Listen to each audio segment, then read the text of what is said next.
Let's all go to the lobby. Let's all go to the lobby. Let's all go to the lobby to get ourselves a treat. Delicious things to eat.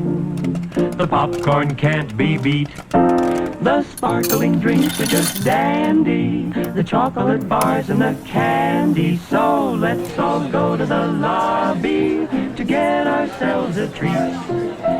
Let's all go to the lobby to get ourselves a treat.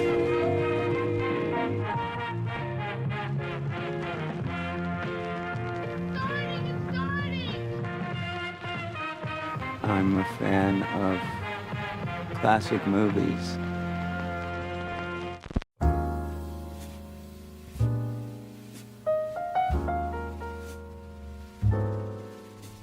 Hello and welcome to Overlapping Dialogue, a podcast of double features dedicated to programming the finest, most eclectic, and downright bizarre film pairings and cataloging the discussions that ensue.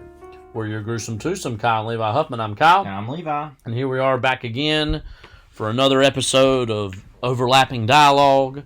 You recently just heard us, we dropped a bonus commentary, bonus of Independence Day from 1996 in honor of our nation's birthday, July 4th. Earlier this week on July 3rd is when we released it. So we're still going through the 90s. That's one of the reasons that we chose to do that movie in particular right before our nation's birthday. And now we're in 1995 with two very interesting movies. They don't very easily correlate or relate in any way. We don't expect to speak a great deal about either of them, so this will be a little bit of a you in, you out kind of episode. You know what I mean? Yeah. Get on up just to get on down. Kids from 1995 and GoldenEye also from 1995. Both huge movies in their own ways. Mm-hmm. GoldenEye very much more obviously box office wise. I actually, real quick, I don't know what the box office of 1995 was. No, we talked about box office with Independence Day as far as the whole decade goes. Let's see. GoldenEye was actually the fourth highest grossing movie. Die Hard with a Vengeance was actually the highest grossing movie in 1995, over Toy Story even. Apollo 13 also. Apollo 13, number 3. And what's the rest? GoldenEye 4, Pocahontas 5, Batman Forever 6, 7. Which is, we know, the 50th highest grossing movie, as we talked about in the Independence Day episode of 1990s. Number 7, Casper, number 8, Waterworld 9, and Jumanji. So I can see out of this group at least 2 to 3 movies that we'd probably be better off doing than the first that we're going to do. Yeah, so Kids, obviously not nearly as big or popular as GoldenEye, but it was kind of a watershed independent movie that came out in the 90s. Not a Waterworld. That was number 9. Kids was not number 9. But it was a big movie in terms of in the independent world. We had not seen Kids prior to watching it for this podcast. We'll get into our thoughts later, but I feel the same way that I did before I watched it. I feel like I already saw it. Oh, yeah. Okay, yeah. That was basically a version of what we thought. Right, but anyway. Speaking of versions of what we thought, we've been watching a decent amount of Bar Rescue recently. As we do every summer. I mentioned this in my Last of Us essay that I wrote about a week ago, and talked about how, like, we do this every summer where it's like breakfast, and when we breakfast in the parlor, we put on Bar Rescue. And they literally play it all day anyway, though. Yeah, so it's on Paramount Network, right. Yeah. And so we just so happened about 30 minutes ago to watch some of an episode that was Mississippi Rears was the name of it, for good reason. Like what, Season 8, I believe, or 6. No, I think it was Season 6. They're in Season 8 now, I think. Something like that. I don't know. Season 6 is from 2018, so go look it up. Of this, okay, so where to start with this? Because I know you want to hear about this. I know you came to this podcast, and we're both looking at our watches, like, all right, how are we going to get through this one of these movies? But this guy, he was like the cook in the back, and he was smoking throughout the night pretty often. Didn't wash his hands, was wearing gloves, but wasn't like changing them to handle different food products. He basically got the ultimatum of, you need to stay here tonight and totally clean every single thing in this kitchen or you're fired, basically. So it gets to be about 7 o'clock in the morning. He literally stayed there all night. Mm-hmm. And he literally, like, I don't even know how to say this. So, like, he, you know, the things that wash dishes, those, like, hoses that come down from the ceiling and you press it and it washes stuff. Literally has one of those, giving himself a shower, butt naked, in the kitchen he just cleaned. Mm-hmm. Because he said, oh, I'm just so dirty, I need to get clean. Literally spent all night doing it, too. Yeah. And a guy comes in there and says, oh, don't really act like it's that big of a deal. Mm-hmm. Says, oh, you need to make sure you don't get that stuff in your pee willy or whatever. Mm-hmm. And he says something about, it wouldn't be as bad as gonorrhea, right? Or whatever. And then John Taffer walks in. Mm-hmm. Now, sadly, from what we saw in the episode, we didn't finish it. It looked as if that wasn't going to be brought up again, but it was all caught on tape, and so he's gonna have to deal with that at some point, the repercussions. But so I'll probably put part of this up on my Instagram story against my better judgment. There will be very many family members and friends who will probably be very angry at me for putting that up, but hey, if it's good enough for Paramount, it's good enough for my Instagram. So anyway, any thoughts on that? Well, that specifically. Well, I want to talk about Bar Rescue and more in general, but yeah, that was like, wow. To me, you know, the guy, he's on one hand so eager to fix things and so eager to do better. That's good. But there's also this outright desperation of, literally, if I don't do this, this is literally the only thing I have in my life. And for all the complaining and griping and moaning he's doing, that he's willing to stay up all that time. Weirdly, while that's also dedicated, it's also like, really, you're that desperate to keep this job, huh? And so something about that almost reeks of, you almost need to go. Yeah. Or, you know, just like, no, you don't need to be here. Which that sounds counterproductive, because it's like, well, he worked very hard. Bar Rescue's a show, again, as you said, we've been watching. I always, you know, as always, love watching the first half of the episode. Yeah, the second half, it's like, oh no, we do better. Well, usually it's up until the last 20 minutes. Yeah. Or like, well, of the hour on TV. I don't know how long that would be in the actual episode timeline. But usually that first, basically, 2/3 of the episode is always the best stuff of him freaking out, of John Taffer freaking out. It's kind of like what American Idol used to be. Yeah. It's like you watched it before they went to Hollywood, and then you just stopped because you were like, oh, people that are actually good now, I don't want to see that.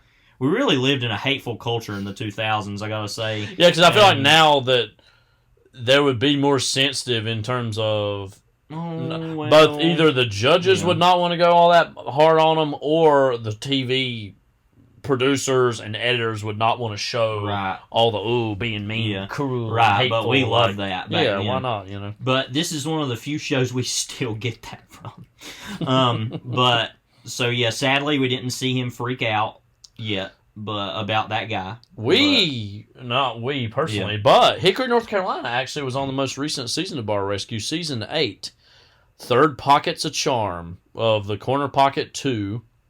Yeah, was the name of the place in Hickory, North Carolina, which is now the Gateway Pub and Grill, and we pass by it pretty often. I'm not even kidding. You know what the production code number for that episode is? Literally, are you serious? It's literally 828. Oh my god! And you look here, like, so usually production code numbers are like the order of production. So like, it's like, since it's the 8th season, it would be 8, and then 01, 02, and literally 828 is that episode number.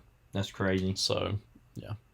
I was pleasantly surprised by how that bar came off in that episode. Mm-hmm. I was expecting, it started off pretty bad. How nasty everything was. Yeah. They were freaking out. Yeah, but no, they actually turned it around pretty good. You can tell, though, also that this show, which has been going on for 8 seasons now, they do like 20-some episodes a season. that, or usually, it looks like this one had like 30. 37 episodes. But a lot of these, oh my God, 47, get off your ass. As the name of the season 6 finale. In Utah. Yeah. With that show, they've done it so many times, they're probably kind of running out of steam of what to do and what to show. I could tell with that, they didn't go through all the, we've got this every year. Bars do this. They've kind of cut the show down to its bare essentials at this point, which is kind of a shame. But yeah, it didn't disappoint as far as around here. I mean, yeah, we had some it was nasty, good. I mean, Hick. I mean, But he even talked about all this. This is a historic area. Yeah, and it's like he kept going on about that. It's like, this is the gateway to the Blue Ridge Mountains. Yeah. It's like, I've never heard anyone call it that. Well, that seemed like a very outsidery where it's person like, looking at this area. We just like to go to the Valley Hills Mall. Some of the names of these episodes: the Mother of All Failures, the Gas Lamp Redemption, Fear and Molding on Pineapple Hill. Wow. A bar to take pride in. That's an oxymoron. Ninja Karaoke Swan Song. Well, by the way, look at all these that were in Vegas. Yeah, they did the whole first half in Vegas, it looks like. Every rose has its thorn. Not Your Godfather Speakeasy. That's a Capo's Italian Cuisine. You know that was something special. 2 Tickets to Paradise Cantina. Shutting Down the Confetti Party. Personal Assistant, Professional Failure. Doing It for Dad. Aces Wild. Out of Touch, Out of Time. It'd be nice Full House Rock. They did these episode titles like what they did for Third Rock from the Sun, where it was every one of them was Dick something. Oh, yeah. Like Moby Dick, wasn't right, yeah. It's just all those. They started doing that really early on. Where Fresh they were Bread, Rotten Bar. What?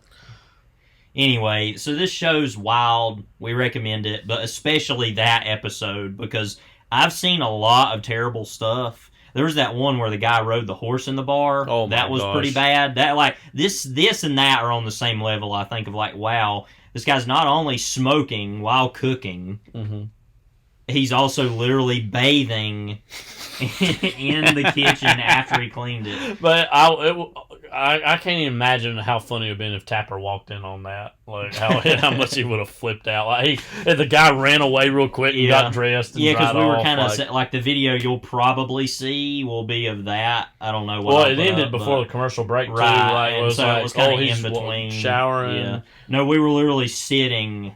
Like, that was the longest commercial break ever because we were like, oh my God, what's going to happen? And then it was kind of a letdown, as all reality shows are. So, but really living in the prestige TV era. Anyway, at this point. I guess we should get to the Blue Plate special. Yeah, I don't know. Pull up a stool by the bar. It's time for the Blue Plate special. Hi, Audrey. Norma, have a cup of coffee, please? Sure. I'll have what she's having.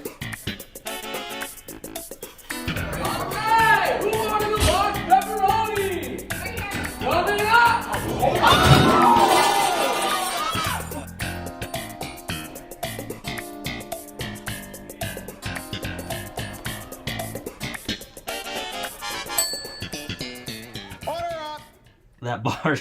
I'm sorry, I can't. I'm gonna say it, but I can't. That bartender sweaty crack is right here. Wow. Anyway, not what I was expecting. Yeah, it is what it is. This is where we're at. Anyway, what are we even doing? What are we this episode? We're just anyway. The kids are not all right, as it turns out. If we're in charge, Anyway. So we got some news items to get through real quick. Really one news item and some reactions to some various movies that were new that we saw. There was a lot made over the last week about the future of Turner Classic Movies. We've talked a little bit about on this pod the whole restructuring of the Warner Discovery Corporation / merger that happened over the last several months and years. This kind of news item kind of came out in the midst of the Titan submersible stuff, so it kind of flew under the radar as like a really big news item Yeah. for like big national news stuff. Yeah. But on Twitter it was big. Also, we're in the era of 600 tweets a day is what we're limited to. So I don't even know, as far as that goes too. I have no interest in talking about that. And we talked about the Titan submersible, I think, on a little bit on Independence Day, which I have nothing to say about. But anyway, go ahead and explain what's going on here with this. So I'm trying to find a good little capsule to explain this. I'll read actually from the Wikipedia page of Turner Classic Movies. On June 20th, 2023, multiple TCM executives, including Executive Vice President Paula Changon, I hope I'm saying that right, who have been with Turner for over 25 years, were released by the channel's current owner, Warner Brothers Discovery, as part of layoffs affecting its U.S. Networks division. The network was to be moved under the oversight of Cartoon Network head Michael Alwine. I'm not sure I said that. And it was reported that there were plans for more synergies and cross-promotion of TCM with the rest of the network's group. The layoffs led to concerns over the future of Turner Classic Movies, with filmmakers Martin Scorsese, Steven Spielberg, and Paul Thomas Anderson holding a meeting with WBD CEO David Zaslav to discuss them. They later issued a joint statement explaining that the channel had been, quote, a precious resource of cinema, open 24 hours a day, 7 days a week, and had always been a profitable endeavor. On June 23rd, a few days later, WBD appointed Warner Brothers Pictures CEOs Michael DeLuca and Pamela Abdy as heads of the network, reporting to head of U.S. Networks Kathleen Finch. Paris stated that, quote, we have spent time with Zaslav separately and together, and it's clear that TCM and TCM and classic cinema are very important to him. Our primary aim is to ensure that TCM's programming is untouched and unprotected. On June 28th, it was announced that Scorsese, Spielberg, and Anderson would actively collaborate with DeLuca and Abdy on the network's direction. A spokesman stated that TCM is not immune to the very real pressures of the entire linear ecosystem, but we have taken steps to ensure that we stay true to the mission of the network, bringing more titles to the air, driving content investment, and preserving and protecting the culture of cinema. So, translation. Warner Brothers Discovery has basically, they're looking at the bottom lines of everything involved in the corporation, other than, for whatever reason, giving Ezra Miller yet another chance to do anything, and are basically saying, okay, what fat can we trim? Ah, yes, the big, fat, costly expense that is Turner Classic Movies, which is not true. And that they're like, wanting to maybe, there was speculation that it might be gotten rid of. Now, again, as I read from Scorsese, Spielberg, and Paul Thomas Anderson got involved, and they had conversation with Zaslav to basically make it sound like, as for now, TCM as a infrastructure is going to be protected and is still going to be part of the Warner Brothers Discovery, quote, pipeline of content, as usually it likes to be phrased now. What was your initial reaction? And this kind of was an evolving story, so it's hard to find one point to really talk about the whole thing. Well, and I think it turned out that actually Zaslav had called the meeting with them. Yeah, originally it was reported that they wanted to call it with him, but he apparently called it with them. So that, I think, is a good sign for the time being that they're like, oh, well, we are committed to still wanting to do this. There were probably certain people in the boardroom somewhere that were saying, yeah, maybe we should get rid of that. And maybe what that meeting was is they have some big change, some sort of changes they want to make to it. Yeah. But they wanted to bring them in as a goodwill gesture to just say, we'll let you kind of be a influence or kind of advisees on what this is. I'm not particularly worried about it. I mean, at first it sounded kind of bad that they just fired some people, but I think that's what everybody jumped on was, oh no, what's going on? And then it was, oh no, these three filmmakers are going in to take him to task. And then it was, oh wait, he actually called him in. So it seemed like a big scare over, I won't say nothing at all, but it kind of developed into a reality that was far more low-key, I think, than what people were expecting. I think it's just because of everything that's changed with Max, for example, which is the one to watch, or, just other aspects of this, whole Warner Brothers Discovery thing. Or that- even outside of that whole corporate umbrella, what we talked about last episode with like French Connection being tinkered with by Disney, that there's this real threat to classic film and film history that is something that needs to be continually monitored. Right. You know? Yeah. And in that way isn't all that different from the history of film and how irresponsible a lot of film history has been treated over the decades. Right. And so, yeah, I mean, I'm not saying it's something that we should just kind of write off and not think about, but it turned out to be a far more just kind of what will, for now, probably be a blip on the history of TCM, which will eventually be gotten rid of. I mean, clearly, at some point. Probably. You know, even reading all this out loud, I sometimes forget the whole context of what TCM was born out of, which was a part of the Turner brand, which was then bought by Warner Brothers, like, you know, some years ago. And I even forgot, like, what a big deal the Turner brand used to mean in terms of Ted Turner, you know, with TCM, with TBS, TNT, CNN, all the... I think a lot about Hanna-Barbera and the stuff that he bought in the 90s and that stuff being packaged in the Cartoon Network. And so, you know, it's weird that even, you know, we forget almost even that the Turner brand was bought and consumed by Warner Brothers, who has now almost been bought and consumed by, you know, it's one fish eats the other fish eats the other fish, which... It's like what Disney's done with everything, too, and we'll talk about that later as far as what that kind of means with another project. Or a movie that we're going to talk about. But, yeah, I mean, so in that way, I think eventually it's going to go away. But, you know, obviously most people don't just sit and watch Turner Classic Movies, and I'm not saying that's a good thing. I'm just saying normally that's not a concern that people have. But, like they said, it's still been profitable for what it is. It's pretty... low key to run. All they have to do is run the movies, and you know, they don't have many commercials, so it's not like they have. That's to been one of the fill biggest appeals content. for film lovers of TCM is that it runs commercial free. Right. And the only commercials you see are in between the movies, usually either for their own products, and what I mean by that is like, their wine club or like.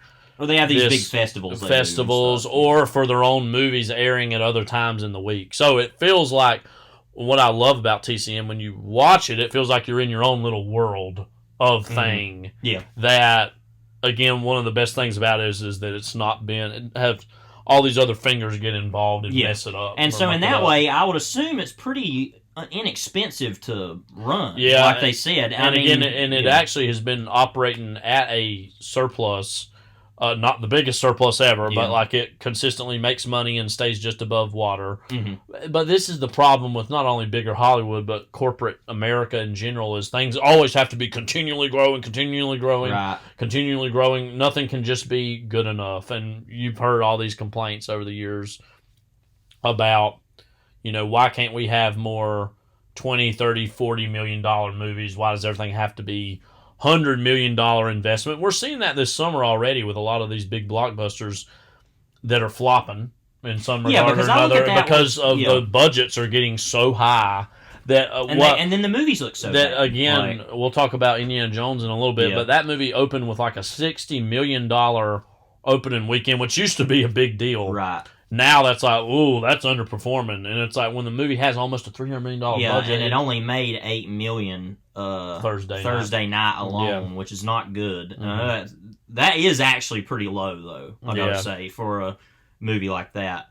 And yeah, I mean, like, just for example, and I'll talk about this movie in a bit. Just think about that. Temple of Doom made, I think, about somewhere between $300 and $350 million.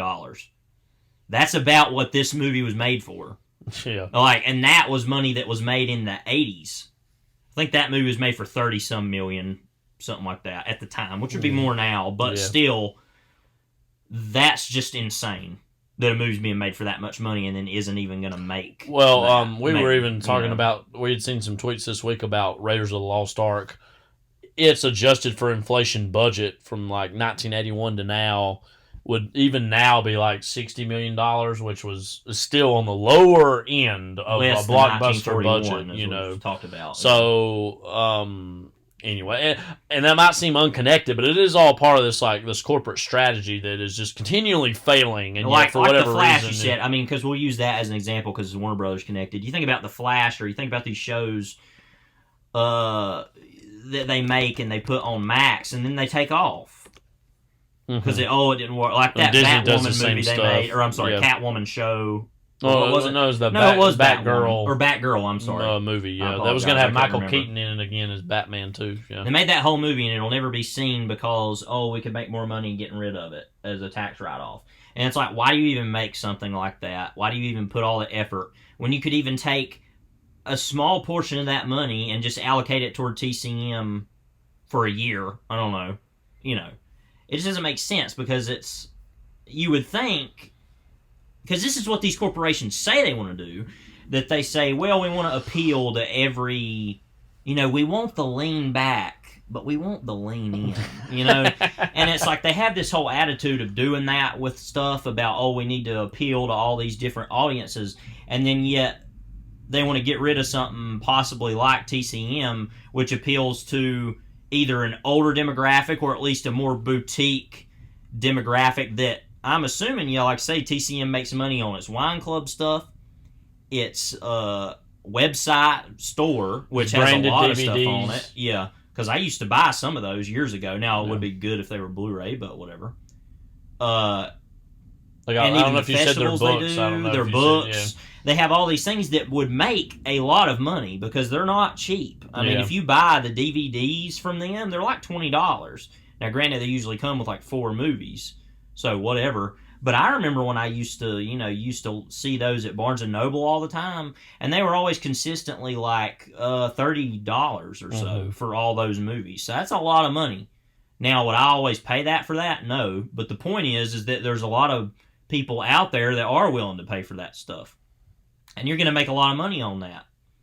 So that's what doesn't make sense is that they focus on we need to make this and do this for this, but then these things that actually make a good little amount of money over here, we won't deal with that, or even a marginal surplus, like you said. But these big tentpole movies that are gonna bomb and everybody hates, we'll make those. Which it seems like they might be learning their lesson on that. Maybe we'll see. I don't know. I think this year alone is actually going to be a year that they kind of pushed themselves away from the table a little bit. The studios go, we need to reevaluate. And I predict, this is just a prediction, but I predict that Dune Part 2 will underperform as well, which is a shame. But at least that movie's even getting made, there was the whole drama. There was the whole drama of the box Yeah. office for the first one, is if it was going to make enough to justify the sequel. And supposedly they're wanting to make a third one, which will adapt Dune Messiah, which whatever. But I don't really see the point of that, because to me, you either do the first one or you do all of them. You don't do one. Now, I've only read the first 2 Dune books, but I already know, having read Dune Messiah, that you kind of have to read Children of Dune and then go through all of them, because it leaves it on kind of a cliffhanger of the children of the Muad'Dib, what will happen with all that. And it's like, I don't know. I don't understand why he wants to make that at all. I think it's an interesting auteur decision about what that book is about. But yeah, so my prediction is that just won't happen, probably, because of, whatever. Also, it's notable to say that I don't know if you've heard about this, but The Last of Us Part 2, or The Last of Us Season 2, rather, they were going to split Part 2 into 2 seasons. I know they're kind of acting like, we don't know if we're going to do that now or not. We might just do 1 season. Kind of, have you heard that? Mm-mm. That was like a very minor news item I think I heard a couple weeks ago. Yeah. I haven't heard an update on that, and I don't know if that was just clickbait or what, but it seemed like they were even questioning on whether they were going to do that, which that was a whole thing that Druckmann and what's that other guy's name? He did Craig something. He did the Chernobyl show. That they were like, we'd like to do Part 2 in 2 seasons. That whole thing. Craig Mazin. And that was kind of that's kind of interesting. I heard that before I'd even played the second game, and now that I've played the second game, I'm like, you kind of need 2 seasons of TV, I think, to do that, or it's going to feel too crowded, or you're going to have to cut stuff out. So that's another example of like, oh, well, let's just not do that, which I'm not saying that show's inexpensive. But considering how beloved and critically acclaimed that show was, now you're questioning of, I don't know if we want to give 2 seasons to that when like, oh, let's do this Flash movie that's been a total disaster, been a news item dumpster fire for so long. Let's do that. You know? And like I said, maybe they'll, like you said, they're probably going to have to reevaluate and learn their lesson on that, but that does lead into questions of these other installments of things. Will that happen as well? We don't know. So it does seem like we're at a real crossroads, and we've talked about this plenty of times, versions of it. Yeah. About how do these anyway, how these studios make money off these things, because in a world where streaming is so ubiquitous, and that's really where they want to pivot to, but streaming as an overall model for business is not as profitable as these companies think that they are. I'm just very confused about how a lot of these, these big corporations are going to try to move forward in terms of, making money, because again, after COVID, and Warner Brothers made the decision to put like some of their biggest movies on Max, HBO Max at the time, simultaneously as a way to, offset the fact that people aren't going to the movie theaters. I feel like really if the theaters are going to start making more money, or not the theaters, but the studios, for them to start making more money, they need to more heavily invest in theatrical exhibition as a primary way people want to go and see and experience movies. And again, the streaming is something that is, again, more and more people. There's certain demographics and groups that are never going to go to the movie theaters again in a big way. But again, you can see some of the successes of this year that people are still willing to go to the movie theater. But, yeah, because that was something that I don't remember who it was. I think it was Disney partly, that they kind of started actually saying, no, we need to have these movies out a little longer and actually kind of put more. And they very much control the pipeline in terms of they can put anything on Disney Plus that they want. They know that's going to be going in millions of homes, so that's very up for debate. And again, just speaking to someone who TCM has meant a lot to, I don't watch it as regularly as I would like or I used to. But TCM has undoubtedly been such a huge film education for so many generations of cinephiles, and so even the prospects or the ideas of it disappearing is something that really scared a lot of people. So hopefully for now, it looks like it's going to endure. We want to talk again about some other movies that had recently come out this summer. I actually overall think this has been a decent summer movie season. I mean, there's been a few things that we've liked already. There's certainly things on the horizon that we're very interested in seeing. We'll see where we're at, and we'll kind of talk more about it by the time the whole thing's over with. But it's been a season I've been mostly happy with. One of my favorite movies I've seen this year, period, I think it's up there with, for me, Beau's Afraid, is Asteroid City, which is, of course, the latest Wes Anderson movie. To briefly talk about what that's about, it's a metatextual plot, simultaneously depicts the events of a junior stargazing convention in a retrofuturistic version of 1955, staged as a play, and the creation of the play. It's Anderson's homage to popular memory and mythology about extraterrestrials and UFOs witnessed in the southwestern desert in close proximity to atomic testing sites during the post-war period of the American 20th century. Now, we were huge fans of The French Dispatch, which was... Well, I liked it. You liked it way more than me, I should say. Yeah, and that probably goes for both of these movies, I feel like. I feel like his last 2 movies since Isle of Dogs, for me, have been a pretty big step up. What did you take of Asteroid City? Is not only a movie in itself, but the latest evolution of Wes Anderson in particular. Well, I'll start with as a brand. That's what he is in many ways now, is a brand. Well, that's what I was going to say. Now, I'll start with French Dispatch on this, and kind of in general that we've made it clear that the last kind of 2 films of his before this, which were The Grand Budapest Hotel and Isle of Dogs were certainly not in our upper echelon of favorite movies from him. Really, even with, Fantastic Mr. Fox is one of my top two, but even Moonrise Kingdom, which is really good, really since the era of Rushmore, Royal Tenenbaums, and Life Aquatic, there's just been some movies he's made that are good, some that are great, some that are okay, but nothing's kind of lived up to that. I think that with especially Grand Budapest Hotel, which I know is very well beloved, and Isle of Dogs, which I know that's kind of goes back and forth. I think some people like that, some people don't. But that with these newest two, it's clearly been an upgrade from that. And I think part of that is just by realizing just kind of a self-realization of Anderson and an admittance of, I don't know that I can reach those heights early in my career, narratively, emotionally, or with characters that are, really great characters like what he had written. So he's kind of just recognizing that and saying, okay, well, I'm just going to kind of do my brand in ways that are almost more of essayistic cinematic experiences than they are like narrative ones. Mm-hmm. Which I'm all for. I mean, that seems like kind of a, the opposite of what I would normally want. But when you have somebody like him operating on such a high aesthetic level of that brand, I'd rather him do something like this than try to ascend to that level again. And he still, I think, gets there emotionally, but it's in a far smaller scale, like what we had said about Jeffrey Wright in The French Dispatch. I feel like there's a lot of stuff in that section that's very resonant.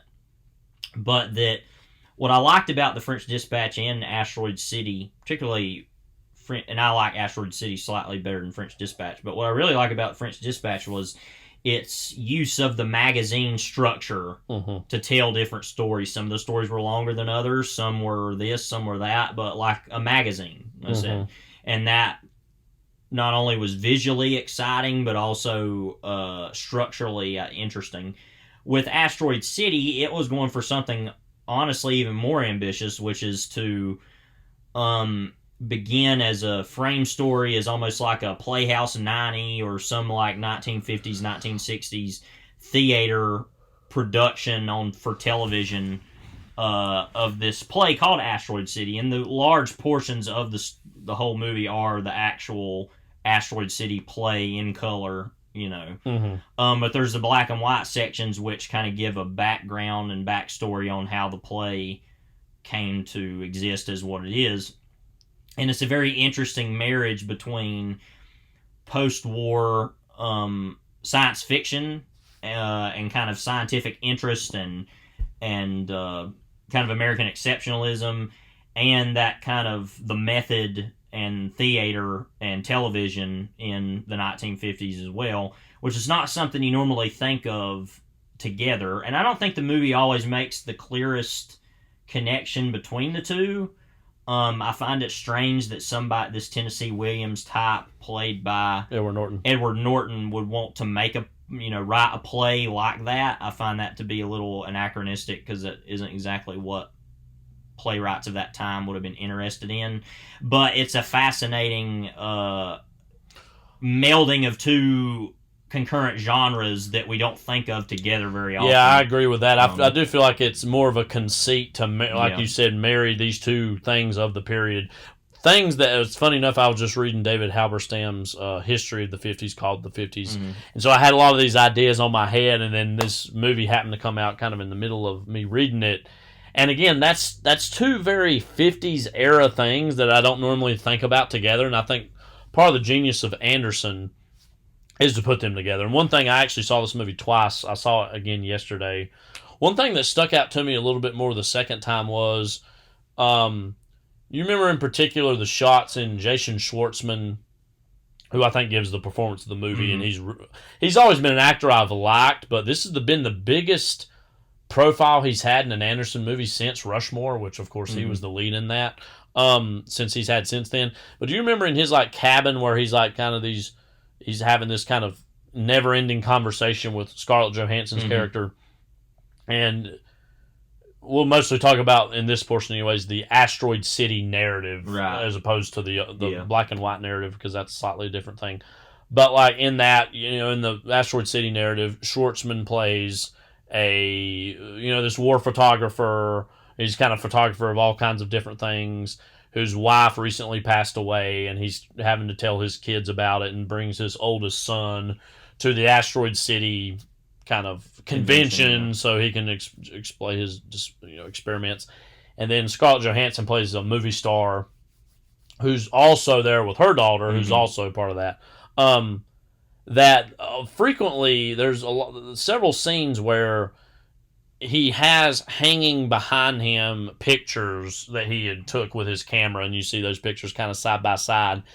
And there's this eerie quality of seeing these two things that are not the same thing side by side, that immediately your mind jumps to thinking, well, what are the associations of these two things? Inherently, your mind jumps to thinking about, what does Scarlett Johansson kind of getting out of a shower and an alien staring directly at the camera holding a meteorite, like what relationship do those two things have? They have to have something in common, right?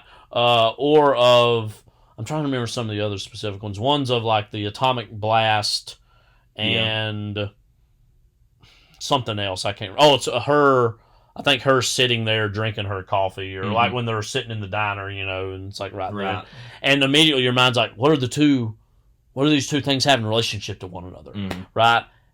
That's what we're asking the whole movie. We're asking the whole movie is, what does this making of narrative have to do with the narrative itself? Because I do think, if you're like me, I don't know, you think of the movie primarily in the Asteroid City setting, because that's what dominates the runtime, even though there's this other narrative happening in conjunction with it.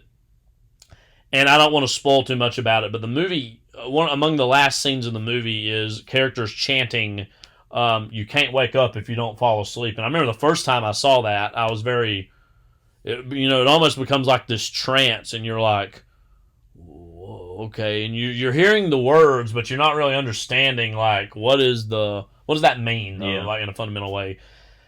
And then seeing it again and thinking a lot about it since then, and seeing it again, it come down to the idea of this idea of, to get enlightenment, whether it be spiritual or political or ideological or cultural, to reach some level of enlightenment, you have to first give way to either a literal or figurative falling asleep, of falling into maybe a sense of, whether that's prayer, whether that's meditation, whether that's simply being captivated by an artistic work, which, if you think a lot about the stuff in French Dispatch, the Léa Seydoux, Benicio del Toro segments of that movie, I think has some similarities here in terms of just kind of giving yourself over to the beauty and the wonder of the movie. And I feel like that's what Wes Anderson is almost instructing us to do at this stage of his career, is to just love and fall in love with and admire the work itself. Whatever meanings it might have might come to you later, might not come to you at all. I do feel like for his career, as far as we're still in the middle of it, but I feel like Grand Budapest Hotel is going to be seen as a big turning point in his career. And it's probably not that much of a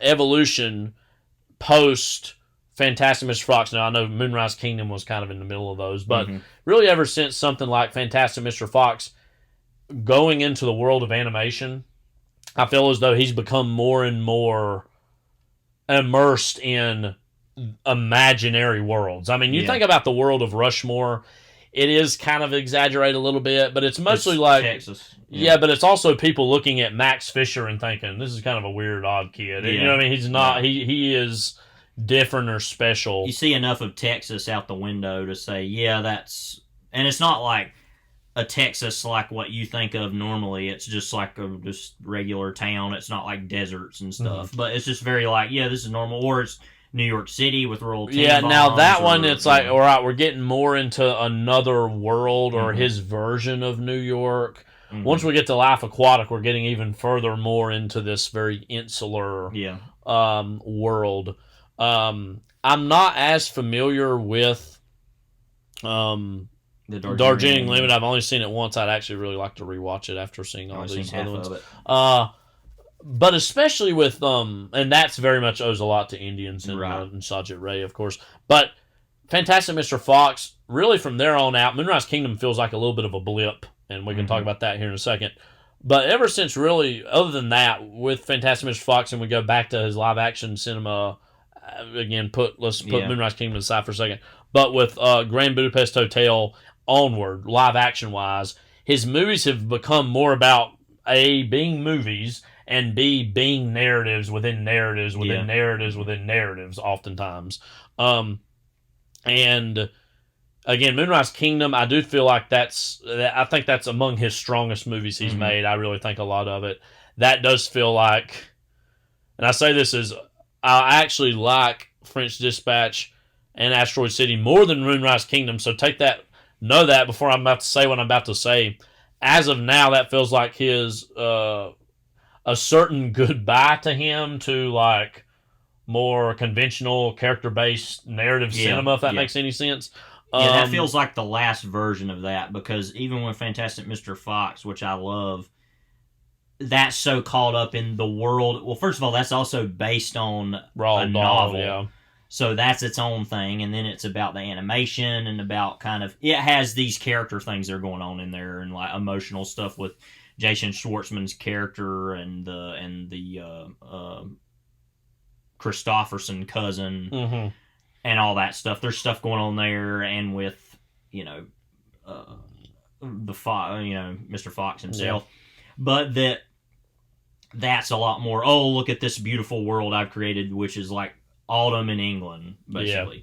And then you have, like you said, Isle of Dogs, even, which I have no clue what that movie's about and don't care. It's just a bunch of, oh, look at these dogs running around in Japan, whatever. Which was the most he's toyed with science fiction until this movie, I feel like. And then this is more very But clearly. the Moonrise Kingdom, while a kind of like New England movie about Boy Scouts and kind of that whole like 1950s, 1960s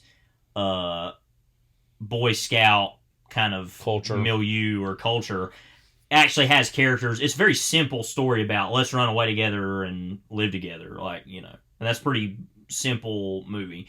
But like you said, now it's almost these narratives within narratives, and dare I say, one of the more annoying aspects to me of the Grand Budapest Hotel is the Russian nesting doll, because I wouldn't call that like a Russian novel. That's not what it is exactly, but because it's attempting to be another type of novel. But of that book in the movie, of what it is, literally going from the girl reading the book to Tom Wilkinson, older, talking about when he was Jude Law, talking to F. Murray Abraham about when he was Tony Revolori in the Grand Budapest Hotel story. Yeah. And it's all that.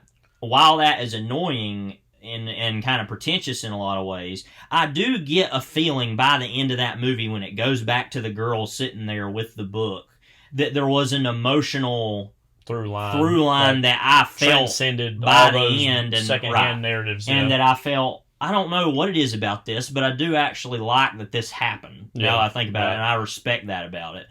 Do you think in some roundabout way he's trying to, with that, this question might answer itself, he's trying to capture a certain European exuberance of the 20s before everything that happened with fascism's eventual growth? Well, and it partly has that, as far as it's more of a World War I post World War I, at the end of that. I think so. I mean, I think that,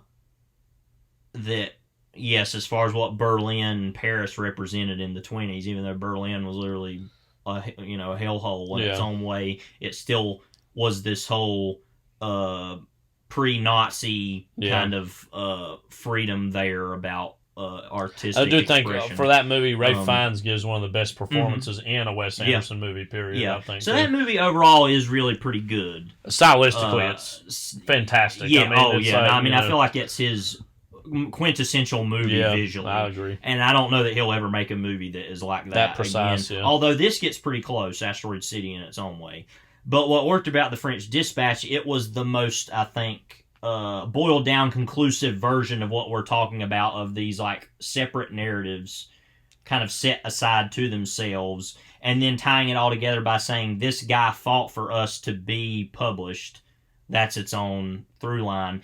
This is a lot messier, like you said. I think it doesn't always come together, and I personally, as in love as I am with Hollywood and movies and the history of movies, am not interested any longer in the history of the method or 1950s in cinema, mainly because it has been so overexposed, overanalyzed, over-talked about, that to me, seeing more of, seeing Jason Schwartzman looking like James Dean with his turtleneck on, I'm like, okay, yep, I've seen all that before, I get it, whatever.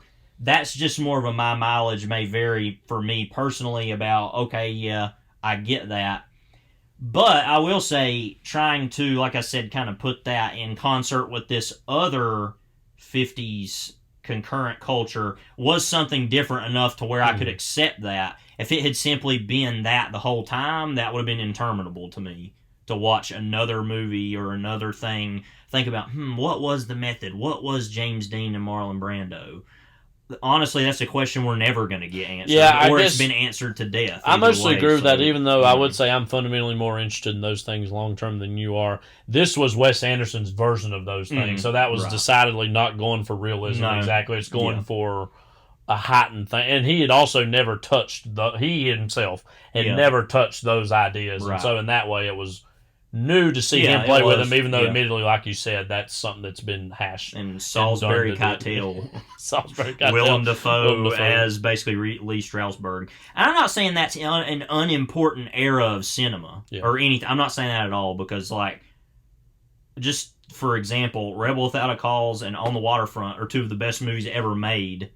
And as Henry Rollins said about Captain Beefheart, are things that you should dedicate yourself to with great interest. But something like that. But anyway, no, I love that era, but I'm just saying... Who lives, as Natalie Wood once said.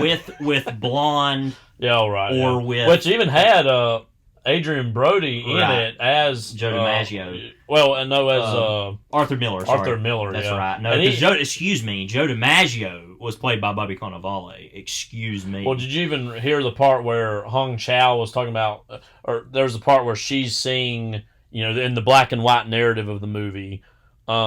She Adrian Brody's wife. Yeah, ex-wife getting ready to get divorced. But it said something in the narration that she was leaving him for a second baseman.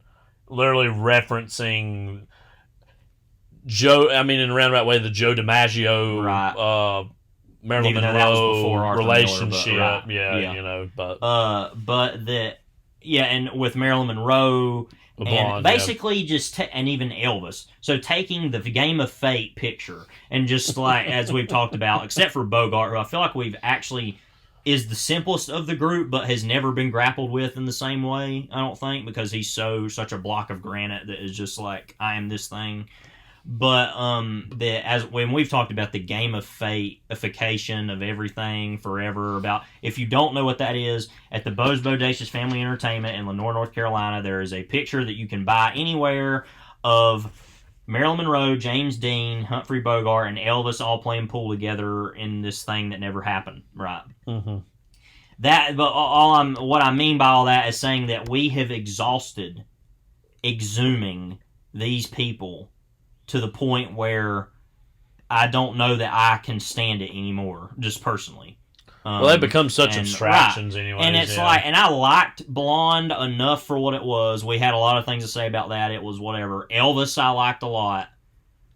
But, and I've never actually seen the James Dean movies that have been made. I'm aware of them, but, that... You mean the one like James Franco played in? And they haven't made one in a long time. So that means we're due. But, yeah. But, so, I'm just disinterested in that impulse to take a boomer figure and show, look at how messy they really were. And it's like, I think everyone knew that in the moment, either whether it was by pills with Marilyn Monroe, by a car crash with James Dean, or by all kinds of drugs and obesity and Colonel Parker's of the world. And Colonel Parker of Elvis, that all of that I feel like was clear to the people at the time.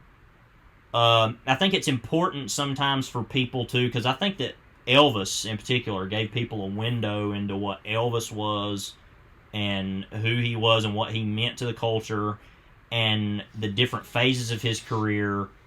Blonde aggravates me more than the others in the sense that it's like, man, look at this thing. And people either A, are surprised by that, or B, are angered by it. That it always felt very clear to me that's who Marilyn Monroe always has been and always will be, is that sad reality of that person.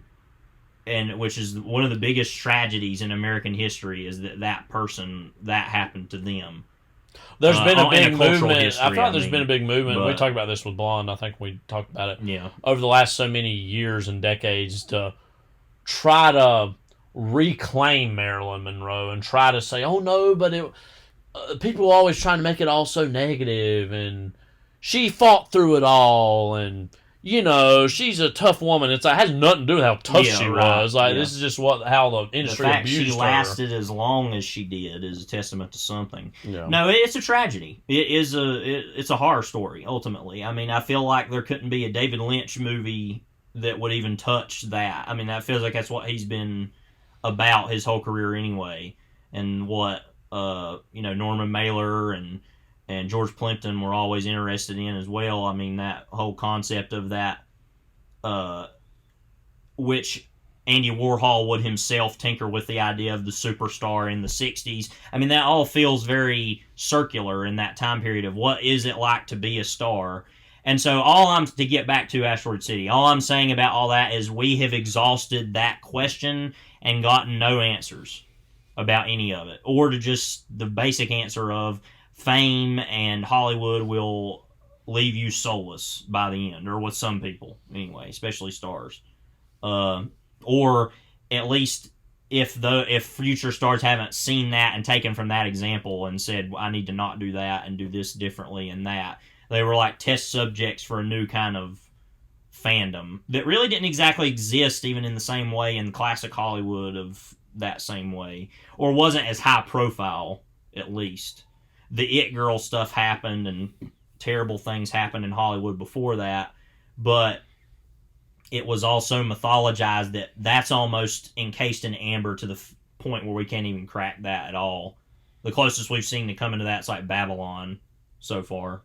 And you know what I really liked about Babylon, it was the way that movie ends is a 50s contextualization of the 20s and 30s mixed with this final montage of how things continued to move after that era, you know what I mean? But that, because, weirdly people look back now, it's the movie Singing in the Rain as, oh man, remember when movies were like that? When Singing in the Rain was made in the 50s, it was looking back at the 1920s and 1930s, you know what I mean? And we always forget that. They're saying, man, remember when movies were made like that? And Babylon is saying that by, like, that whole sequence where it's mostly one day of them making those two movies, the kind of epic, and then the kind of, like, Western comedy, female comedy, and saying, man, look at the way they used to make movies. And it was all crazy and insane and dangerous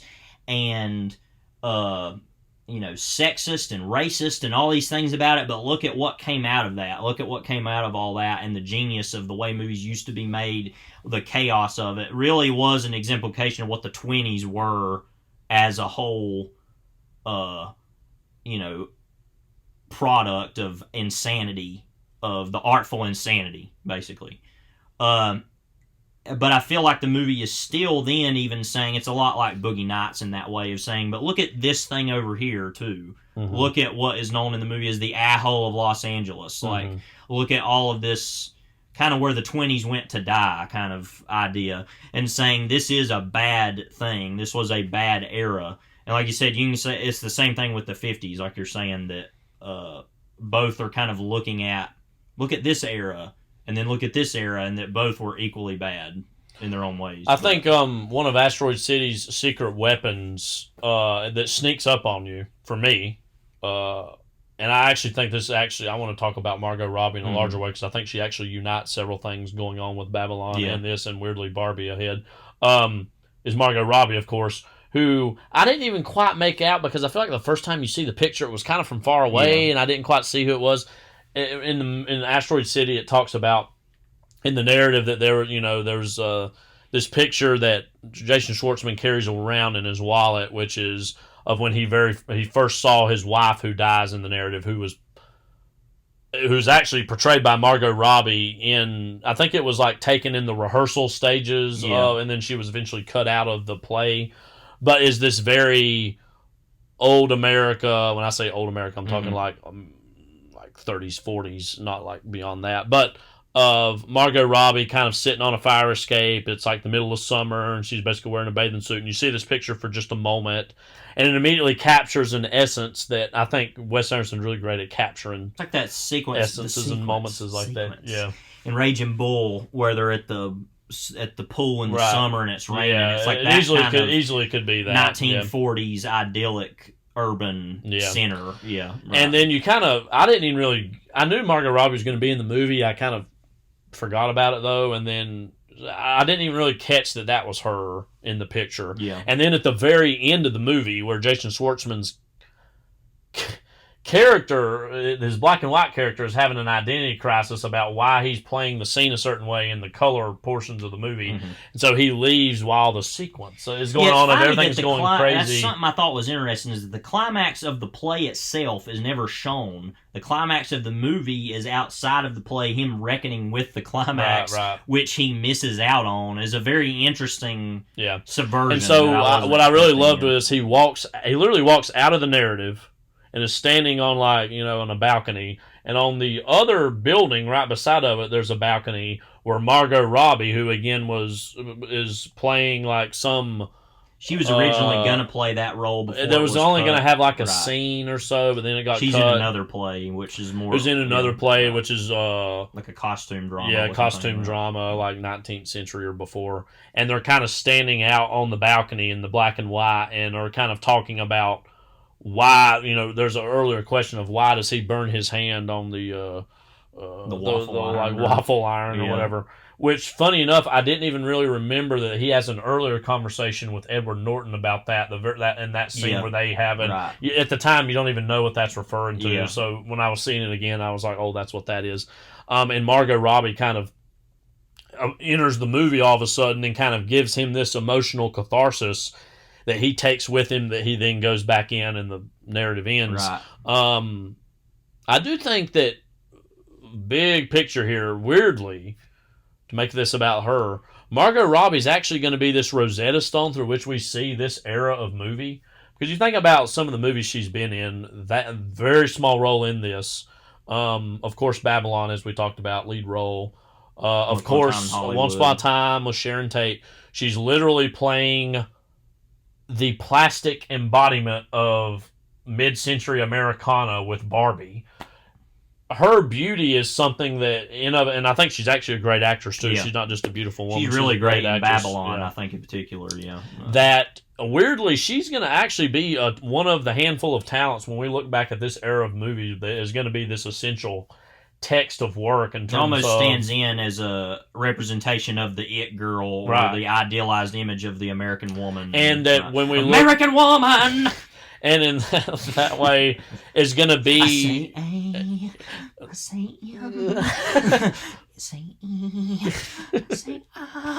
Anyway, that is actually showing. I mean, and this has nothing to do with her acting ability, because I think it's very strong and she's beautiful. Almost stands in for, you know what? We all wish we were making movies back then. Yeah, right. We all wish Hollywood was what it was in this era that we're trying to recapture or scan back then. She worked with the Coens. Offhand, I can't think of time that she's been in one. I was thinking of other directors that have made all these older movies. Well, and she was also in. Well, this don't really fit into that, but the Scorsese movie she's been in of Wolf of Wall Street, and also all these I mean, I feel like a lot of people are going to know her more from the Suicide Squad Right. movies and those. And I kind of even honestly forget that she's Wait, even she was in those. Promising Young Woman? She produced that, I think. Oh, she produced... Oh, okay. Yeah, I was going to say, I was like, she wasn't in that. Let me look at a... Yeah, of course. What do you know? I have to go to a separate filmography page. Yeah, I'm just looking here to see. Amsterdam, she was also in. That doesn't exactly go into that, but I, Tanya also. But yeah, particularly these movies we've been talking about, I think. I know she's also a big wrestling fan, so I'm proud Really? of her for that. A big John Cena fan. So She was in the Pan Am show. of course she was. Yeah. But was she like the main cast on that? It says she was. Yeah. Yeah. Mm-hmm. Don't you love it says is, not was. Yes, Like, I it might know. come It's back. over. Stop. Christina Ricci was in that? Holy It's like a crap. lead? Yeah. Michael Mosley, you remember him? No.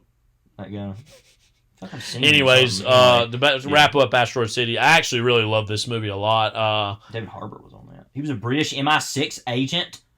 What On is going Pan Am? What is going on that show? I gotta watch Pan Am now. Anyway, sorry. Welcome to Pan Am. Welcome to Pan Am. But again, by this point, you probably know already if you're into Wes Anderson's thing or not. I mean, it's mostly something that I am a pretty big fan of. But understand if people, especially at this stage in his career, your mileage may vary. However, again, as you mentioned, the Jeffrey Wright stuff in French Dispatch, I would say also that Margot Robbie stuff at the very end of this movie, he sneaks stuff in on you that you kind of creeps up and thinks, oh, wow, this actually has a very emotional resonance to it. And I feel like and I really have liked these last few movies. I wish he would scale down the level of the casts in these movies and make these about a handful of people again. Yeah, Because he loves doing that. I mean, he's loved doing that since Royal Tenenbaums, ultimately. I mean, in a way of all these characters and all these people. I feel like... Because Rushmore isn't as much of that. It focuses more on a couple people and then all these ancillary characters. But really, since Royal Tenenbaums, he Life thrives Aquatic on does a really great job of juggling an ensemble, but still being about the Bill Murray, Owen Wilson, Kate Blanchett kind of I didn't dynamic. just like it. Not the Ned Show. I didn't just like it. You understand? I do. Do you understand? One thing I do remember about Darjeeling Limited is that's these three brothers. Right. This very specific And story Bottle about Rocket doesn't even fit into all this as far as that goes. That's more of a... Bottle Rocket almost feels like it's from a wholly other filmmaker at this point, which I'd like to go back I and feel rewatch like Fantastic Mr. Fox actually feels like it's only about a few characters, really. I mean, it has a lot of characters in it, but it feels like, oh, this is really about this family. And most of my favorite scenes in the movie of Asteroid City were the Schwartzman Johansson scenes. I really liked a lot, and of course, what's funny is at the very beginning of the movie when it had this whole when it revealed what the conceit of the movie was, which it was this. It's talking about the background of this play. I mean, when I first came into that, I was like, okay, this is what it's going to be, huh? And I actually loved all that stuff, so I was shocked. Even again, the little scene between Adrian Brody and Hong Chow, and he's like, "Oh, our son made honor roll again." There's little stuff that weirdly it's something so great, but then it makes me wish that he did something a little different sometimes. But again, if you're a Wes Anderson fan, then I'd say definitely Asteroid City is going to be up your alley. Even just in the context of the play, which they said they filmed in Spain. That stuff. Yeah. I mean, like I said, that rivals Grand Budapest Hotel. I don't think it quite gets there because that movie's just a whole other level of aesthetic. Yeah. But getting really close to saying this really is a recreation of this time period and what this looked like. Well, not only just recreation, it's Wes version Anderson's of it. version Yeah, of that it's time not period. exact. It's not like a reality, but it's like a heightened even seeing the version menu of of the diner. Yeah. And all the stuff on there, spare ribs, of course, Yeah, an option. But real come here and get beaver nuggets kind of deal, But we also should mention, and I got to say, I really did like the movie, but I had quibbles with it that were more about my own.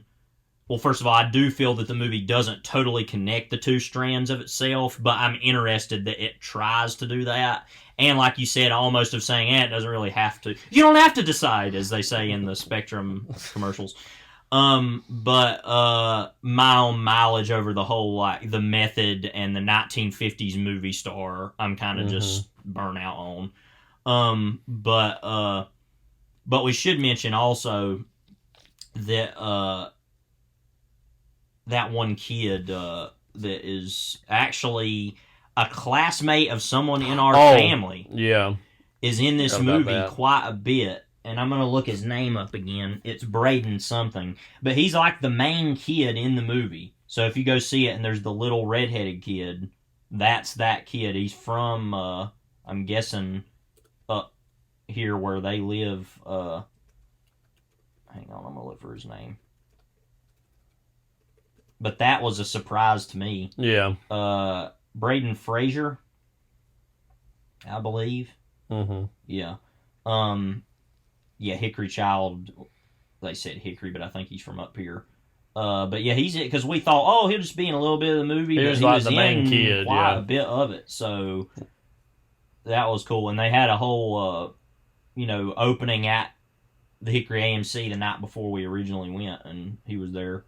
So that was kind of interesting that we have family members that know him pretty well. Yeah. So, it said his goal is to never not be working because I love acting so much. Well, that's good. But anyway, so will he be another Lucas Hedges? We hope not, because we want to see him in more things. Yeah. But anyway, so yeah, overall that was a really good movie that I'm happy to see what he'll do with it this whole career. This whole career of Wes Anderson. What are you going to do with it? Because like I said, I appreciate that a filmmaker is almost admitting not that he is no longer interested in things, but that he's like, yeah, I am, but I'm going to do this a different way, and I'm going to make movies that are just appeal to my personal aesthetic and structure, and not try to chase the thing I've always wanted to do. Not that this movie isn't like his other movies, it very much is, but emotionally, though, he's not putting as much effort, which is fine, but like I said, that makes another type of movie that I didn't think I would want to see from him, but I actually do. Mm-hmm. So, it says, as far as upcoming projects in January 2022, it's announced that Anderson will direct an adaptation of Roald Dahl's short story collection, The Wonderful Story of Henry Sugar, and 6 more, which, of course, remember, I think we talked about a while back that Netflix had bought the Roald Dahl estate or whatever, with Benedict Cumberbatch, Dev Patel, Ralph Fiennes, and Ben Kingsley set to star. Also, it was announced recently that he'd be filming his next movie in the fall, starring Michael Cera, Benicio del Toro, Bryan Cranston, and Jeff Goldblum. I was mostly talked about Benicio del Toro is going to be the lead-in, and it's going to be an espionage movie, which I would like to see him tackle. What's his version of a spy movie? I feel like he's done versions of that in a smaller scale throughout his movies, so to see that as a whole movie would be interesting, I think, yeah. And I loved Del Toro and Léa Seydoux in French Dispatch, so I'd love to see them. Now, she had already been in some of his other movies, I think, maybe or maybe not. Yeah, I'm trying to remember. But anyway, Del Toro, that was new for him, so that was good. He's not the actor you would immediately jump to thinking as far as being a part of. Yeah, because you think of him as like, you want to be a Sicario. Let's talk about your future. Maybe he's like, oh man, I gotta get that guy. I love that poster for Grand Budapest Hotel, by the way. That's just a great image. We've talked about this before. Every time I start watching that movie, I'm like, this is gonna be the time. Right, yeah. It's gonna be the time. And I think maybe that time, at least an evolution of an appreciation of it, and I still do appreciate it, will happen. But then and I love her, but Saoirse Ronan's. And that was the first time we'd ever seen her in anything. Yeah, Atonement was before that. But as far as having a bigger role in something, she actually has a pretty big role in that. But I think I had seen that slightly before I saw Atonement, though, too. So that's a good movie. Yeah, Léa Seydoux was in Grand Budapest Hotel. Mm-hmm.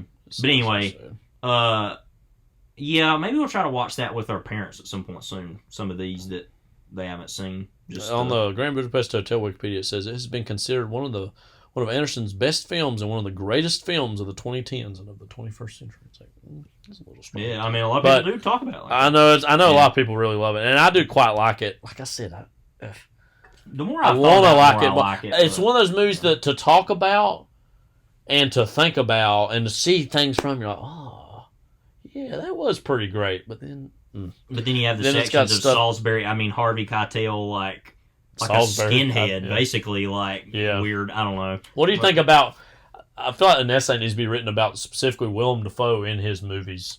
This in Asteroid City was a very small, not very, what I think actually his big best version performance in one of his movies is, you might not think this, but is Fantastic Mr. Fox is the rat. Because I feel like he's only in 2 scenes, but that is literally, like, we hate it when they say they knew the assignment or whatever. That is literally that.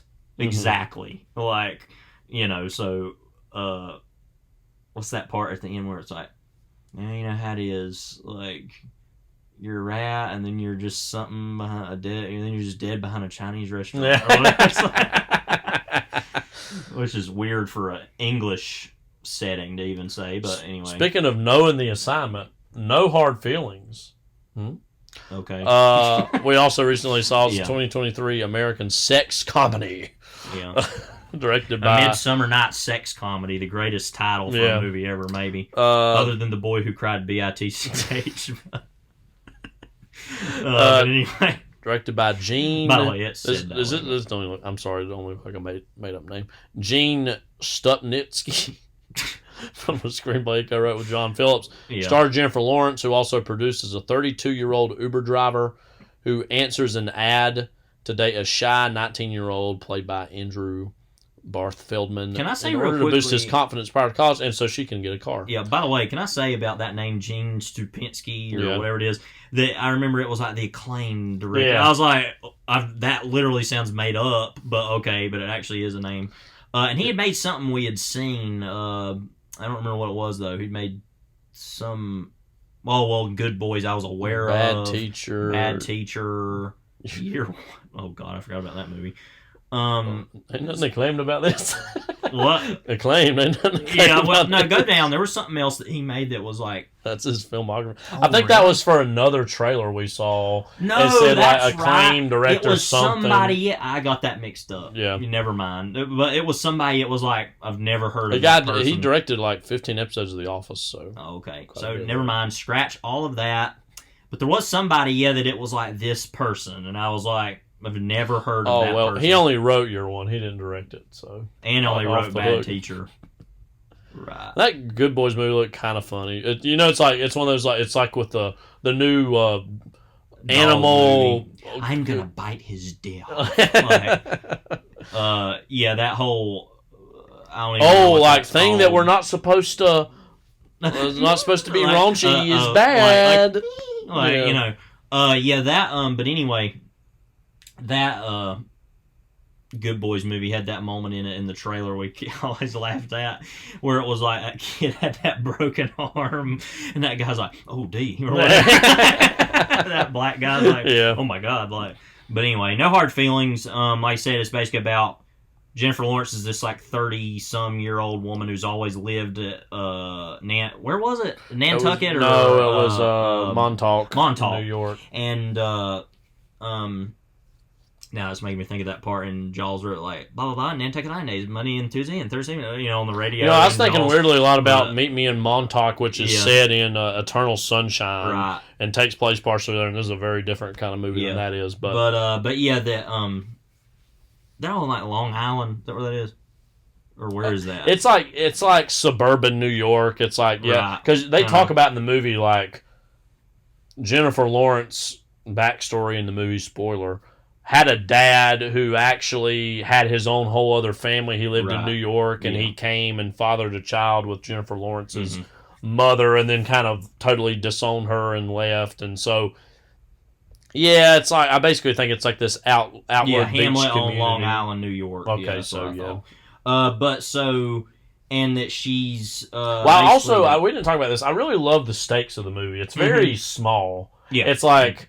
I need to get a car so I can drive to work. Like, the biggest that the stakes get is the idea of her tired of all these tourists moving in and these rich people moving to Montauk and staying where she had lived there her whole life.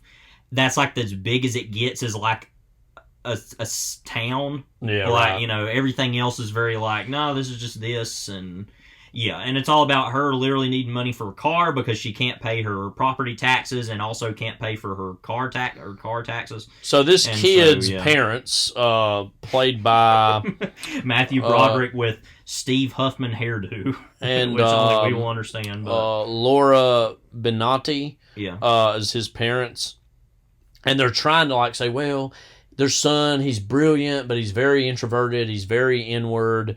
We need to we need to get him to open up a little bit before he, he goes to college. He's going to was it Yale? No, or Princeton. Princeton in New Jersey. Yeah. So, we need to make him open up, and she's like, okay, well, the boy's cute enough, he's sweet enough, and she's in her early 30s, and the whole movie opens with, she's kind of a walking disaster fire with relationships. She, all these guys fall in love with her, and then she's afraid of commitment, and then bails on them, and so she has this whole relationship like that. And I was only using you to get to Mary, is what all the men are. And I'll say about this movie, we're not going to talk about all that long, I don't think. It basically goes exactly where you think it's going to go. Yeah. But actually, I was pleasantly surprised by the sweetness of the message, and it talks a lot about in the narrative about helicopter parents and this kid being the product of helicopter parents and not having his own adolescence where he gets out of that. But also, it's almost like, he is teaching her a little bit about what stability and genuine love and adoration could look like. And I was actually, like I said, I thought it was a pleasantly surprising, sweet movie. Again, it's not something I'm going to remember all that well for years to come or anything. But, and another thing is, too, I think this is weirdly, by making what I would have categorized as essentially like a 3 out of 5 star movie for Jennifer Lawrence, weirdly a very good move for her to make in terms of her movie stardom, in terms of she's not making all these movies all the time that have to be up for Oscars. She's willing to downshift a little bit and say, you know what, maybe I'm going to just do something like this, and something that's a little more immediately conventional, but weirdly is unconventional sometimes for a movie star like that anymore, that has worked with some of the people that she has to kind of do something like this. And so I was, again, not a movie that I'm going to think much about over a long period of time, but something that I was like, oh, you know what, that was a fun, light, weirdly sweet movie, I thought, for what it was. Yeah, and it was really funny. Also, so yeah, that's really all you can ask for a movie like this. Because we went in, like I said, expecting even a little less from it than what we got, and yeah, it was an interesting little movie as far as like I said, the message. Mm-hmm. It was funny. We'll see what they do with it. All right, and here we are, Indiana Jones and the Dial of Destiny. Where do you want to start with this? Well, we talked about this a while back a little bit. I think when we were talking about the news that had come out of Cannes. Right. I think that's actually a worthwhile place to start, because there had been in that and Elemental both, which were in a roundabout way Disney movies that premiered at Cannes. You had and I'm not even saying this to disparage the critics, because I'd more agree with them on most things than not, I'm sure. But critics who are there to see, let's get into real Zone of interest, real cinema, world cinema in a fundamental way. La Chimera, all that. What we're getting there, and they're walking into this, and they're like, well, we're getting the 5th Indiana Jones movie, or we're getting another Pixar, talking head, different colored movie, you know what I mean? Just okay, so what? And immediately kind of give them lightly negative reviews and then move on from them. And so then that builds this buzz and this kind of reputation for these that then get, once more people see them, and it's like, oh, well, it's not so bad. But this had a lot of bad buzz going into it. And my whole rap about this movie is going to be, you know what? By simply being fine, it's felt really good. You know what I mean? Right. And just by simply being okay, it felt like an Indiana Jones sequel. Well, this gets to another point. We talked about this when we were talking about the Cannes conversation about it. There is exactly one great Indiana Jones movie. Levi, can you tell me which one that is? Raiders of the Lost Ark. Which of those, what order is that in the chronology? Can you please explain? Oh, it's the first one. So what does that imply about the larger legacy that these movies leave behind? What are they all trying to do? Chase that feeling. Oh my God! Yeah. Like any franchise ever, pretty much. So that was like a math tutoring session. I like that. Like, yeah, let's walk you through this dumb ass problem. Like, there's exactly one great Indiana Jones movie. It's Raiders of the Lost Ark. Yeah. One of the greatest movies of all time. That's not to say that the sequels are worthless. No, I mean, no. That's not what I'm saying. But what we're saying is that people put too much emphasis on them when they're already pretty. I feel like pointless. I would say they're worthless, but I would say they're pointless. And we're going to be talking about the Bond franchise here in a little bit, but I feel like maybe it was Kingdom of the Crystal Skull for a lot of people, and some people were saying this even in the 80s, but I'm talking about like a certain generation of cinephile that's a little older than us, that were kids in the 80s, you know what I mean, and saw those movies when they come out, that it wasn't until Kingdom of the Crystal Skull where it finally was like, oh, Indiana Jones is now just James Bond. Now, what do I mean by that? That means that, the movies come and go. The variation between good to pretty good is so small and is to the point of being barely negligible that in the end, not all of them are going to be, that height of the franchise. And, Indiana Jones, by being a stronger character than James Bond, weirdly is less equipped to be a continuation than James Bond is, which is a weird contradiction of terms, right? Because the specificity of Indiana Jones lends itself very clearly.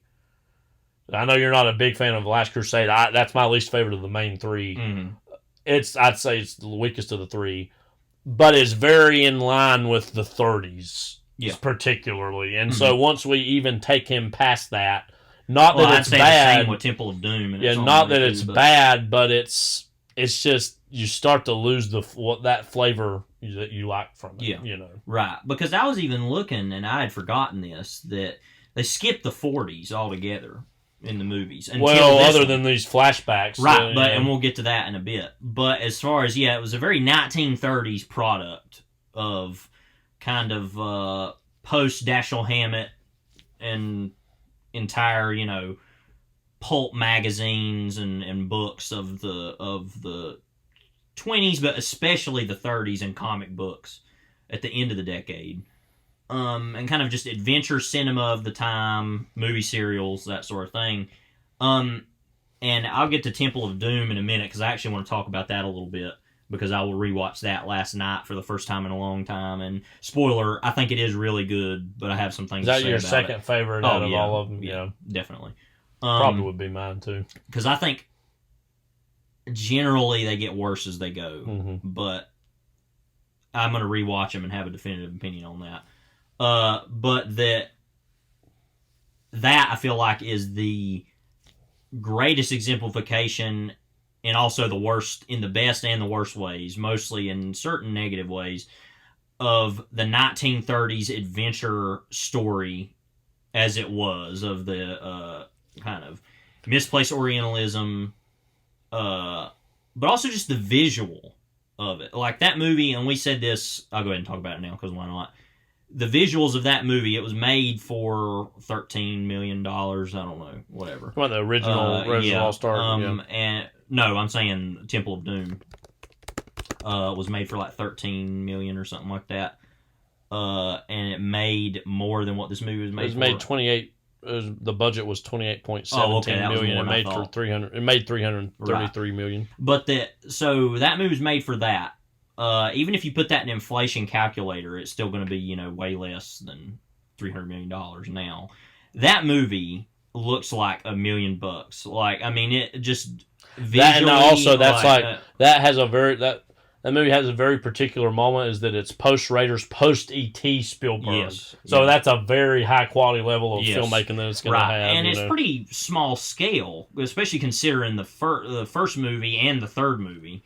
That it's all really kept to this one area of the world. It doesn't go all these places, doesn't do all these things. It doesn't have like a big outdoor set. Like, its big climactic set piece is on a bridge. That's how kind of small that is, But even in through all that, it gets the jungle in there, it gets the caverns, the temple, all that stuff, and is just the greatest visual exemplification of that since probably Lost Horizon, which it was kind of a version of in its own way.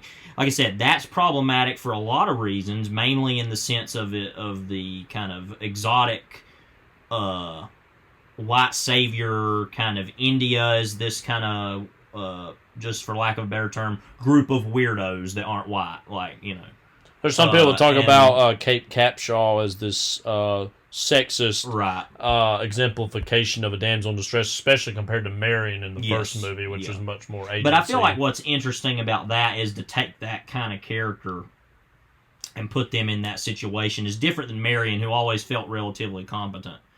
But no, that is a problematic character. I'm not saying that, but I'm saying that's a different kind of thing. I feel like the short round stuff is actually mostly fine. Yeah. Just because Ke Huy Quan's so electric and great anyway, that's mainly why that works.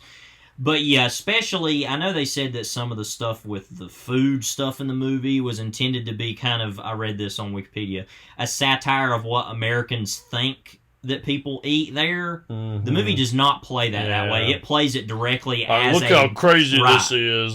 So that is totally a fail. Yeah. But just in general, there's a kind of Indian culture is given a pretty weird rap. But in the 80s in American cinema in general, and just Asian culture in general in the movies in the 80s. We've talked about Big Trouble in Little China, all really good movies. Yeah. But a lot of problematic. Of course, 16 Candles. Now that movie's actually bad. Yeah. But there's a lot of problems with that era of Asian representation. Which is ironic because that's when Hong Kong cinema was starting to get very strong and have its own voice. And kind of Japan finally becoming kind of a world superpower again after World War II. But all that being said, I still feel like it is like the first movie, an exemplification of what a great pulp story can be. Sure. And that doesn't forgive all its problems, but it has an energy that is unlike anything I've ever seen of a movie like that. That is a sequel that's technically a prequel, that it all feels less or a little less high stakes than the original does. And a lot's been talked about, too, with that was coming for both Spielberg and Lucas after their divorces. Mm-hmm. And it's a very dark movie, has some very violent stuff in it. I mean, that was one of the movies that led to the creation of PG-13 as a rating, too. Yeah. Gremlins also. So it has problems, and it's not a perfect movie, but I think it's interesting. That is one that a lot of people point to as the low point of the which it got that of the franchise, because it got that reputation at the time. Three, used to people, and it got that reputation because of its violence and its light racism and problems about the movie. But then you have The Last Crusade, which I know a lot of people think favorite. Is among the best. Yeah, and I'm going to rewatch that movie soon, and I'll have a more definitive opinion on it. But when I saw it, I was not into it really at all. I thought it was literally a blatant retread of Raiders of having the Nazis and having a Judeo-Christian artifact. Yeah. That's another thing I liked about Temple of Doom, and it was a totally other religion. It was a different whole part of the world that I was more interested in seeing, even though it's a truncated and problematic version of it. But that's also, frankly, for me, that's the one that I've not seen as many times. Last Crusade. I haven't either. And so that, I think, is why I retain my opinion of it, is because my initial experience was pretty negative to the point where I've always assumed, I don't think that's as good. And I think that people think that it's so clever and witty to have James Bond be in that movie, of Sean Connery be his father, is kind of just like very obvious and not as clever as people think it actually is. And I think it's kind of tiresome at points. Not that I don't like Sean Connery. I love Sean Connery in his own way. Another problematic person. But that just isn't I know for a lot of people that just is a signed, sealed triumph for that movie that I'm like, I don't know about that. I'm not as sure about that. We actually skimped out on talking about the Hitler stuff in that movie the last time we talked about this. But wow, the point where, there's like a Nazi rally going on and Hitler's there and they have that book that's leading them to the Holy Grail, which Hitler is himself sending people to look for. And he's just standing there with the book kind of in his hand and he just takes it and signs it and gives it back to him. Is just, first of all, this is complicated, and I want you to rein me in on this. But for somebody who would make the movie Schindler's List, who is a Jewish person, whose father fought in World War II, and then later make Saving Private Ryan, and make a movie, like I said, to go back to Schindler's List, which took a lot out of him to make, obviously. For him to make a kind of light joke and make Hitler as this like, Hitler's in the movie and he signs this thing and there's this Nazi rally going on I'm not going to at all say anything about Spielberg as his character or as a person, because that was also written and conceived by George Lucas. That's its own other thing too, and other writers of that movie. But that just seems a little incongruous to the character of that director. Well, I think this goes to the point, I'm not going to get into all this, but apparently it was sometime in the mid to late 80s where Spielberg, as a man, kind of reconnected with his Judaism and was not something that he kind of tried to bury for a long time, because you see something like The Fabelmans as far as he thought to get ahead in Hollywood. Not that he had to say, I'm not a Jew, but that just was not some of his primary interest. Yeah. And it was in the mid to late 80s he actually took this big, great interest in getting more into knowing more about the history of the Jews, knowing more about Nazism, World War II, which was something that in some ways was old hat in his head because of his dad and World War II and everything. But it's something that I was actually just thinking about this as you were building up to this, that I don't think he would do that moment again if he had made that movie later on. I think it was. I think that captures a weird moment in his life and career right before the heaviness of the movies he made in the 90s about the subject matter, that it makes me wonder. I almost even wonder if he looks back at Raiders, which I know is a movie. I think that's actually one of the few movies he said he can actually watch and kind of turn his brain off and be proud of, and like not have these weird feelings about. That movie is the most precise masterpiece, one of the most precise masterpieces I've ever seen. Of like, nothing here should be cut, changed. It's literally a perfect movie. And I want to tread light when I say this, because there's nothing about the Nazis that is not evil. So I'm not about to say that. Yeah. But I almost wonder if he would almost scratch his head even now, older, think, should I have made the Nazis just these cartoonish evil people? Right. But I mean, cartoonish people because of how evil they really are. And he probably with Raiders would say, no, that's fine. And they're not, that they're, I don't know. I feel like I'm getting myself in weird knots over this, what I'm trying to say. I'm certainly saying Nazis are evil, but they're not these cartoon characters that are the background of my adventure movie. Or even run by Belloc in his own way, or they kind of answer to him in this sort of way. But I feel like The Last Crusade with that stuff takes it even less seriously. And part of that, and like I said, I don't know, like I said, if he made that movie in the mid-90s, say, it was later, if he would have done the same thing. Well, and let me say, like I said, that idea may not have been his, that may have been Lucas's idea or one of the other screenwriters' idea, I don't know. But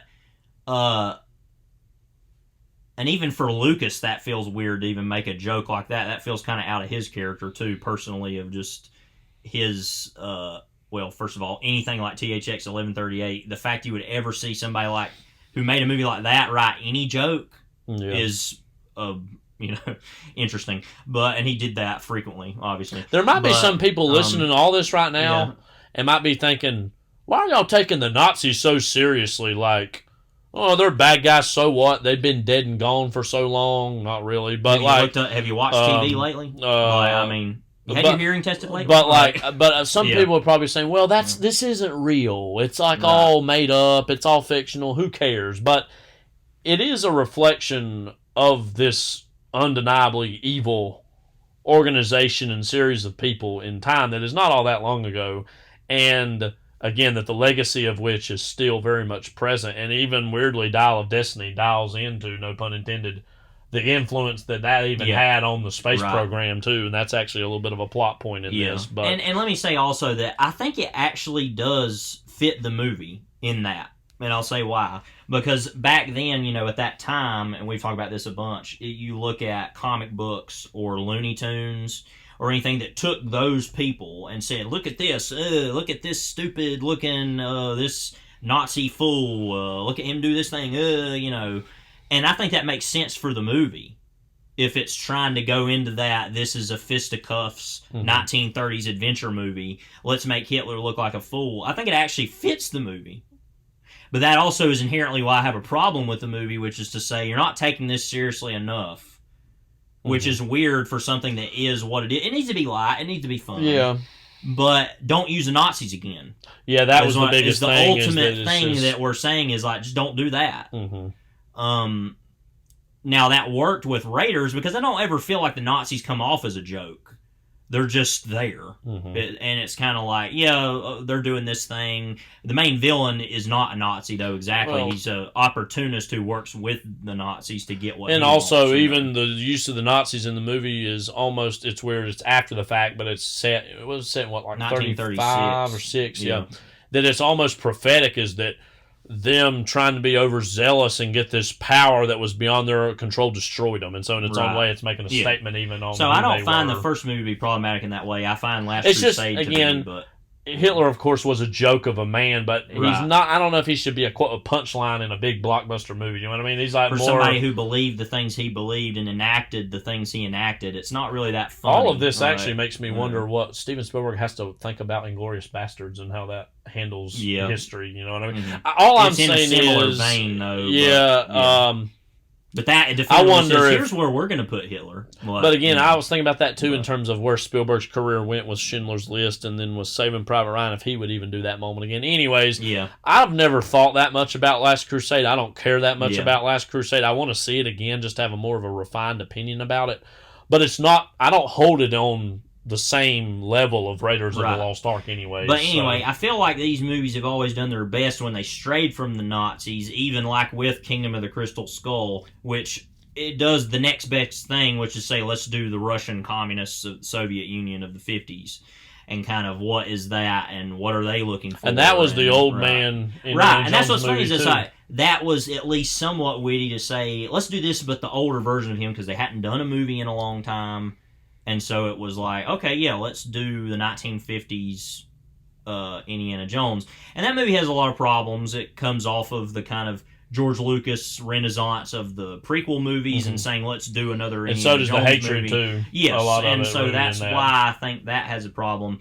I don't know what I think of that movie. I haven't seen it in a long time, but I've always remembered it as being fine, Again, being an aesthetic lover of the 50s, I love the way it looks and the time period it is. It has nothing to do with the quality of the movie. But in the end, it was directed by Spielberg. The action scenes move very well, particularly the first one, I think. Yeah. Now, I love the sequence. The sequence. Yeah. The sequence, Kyle. The sequence. It's gold, Jerry. Gold. Sequence. Where they take the shotgun shells and break them open, and they let the pellets have that magnetism and lead them to where the artifact is. I think that's very interesting. Let's see what they do with it. One moment in that's really stupid, though, is when they're driving through the warehouse and then it hits that box and look, the Ark of the Covenant is still there. It's like, why? But so that was its own old man Indiana Jones movie, which also had John Hurt as Abner Ravenwood. Don't forget Ray Winstone. Why? Yeah. You know, all this is going to Dial of Destiny. So we're going to get there. Don't worry. I think it actually is sweet, and Dial of Destiny plays into this. That it's like, no, you know what? He wasn't like Bond. Marion was his one true love throughout all these movies, even though there was divergence here or there. It's like, no, actually, you know what? Like, he was deep down a one woman man. That actually does. It's like, that's a little surprising in some ways, in a good way.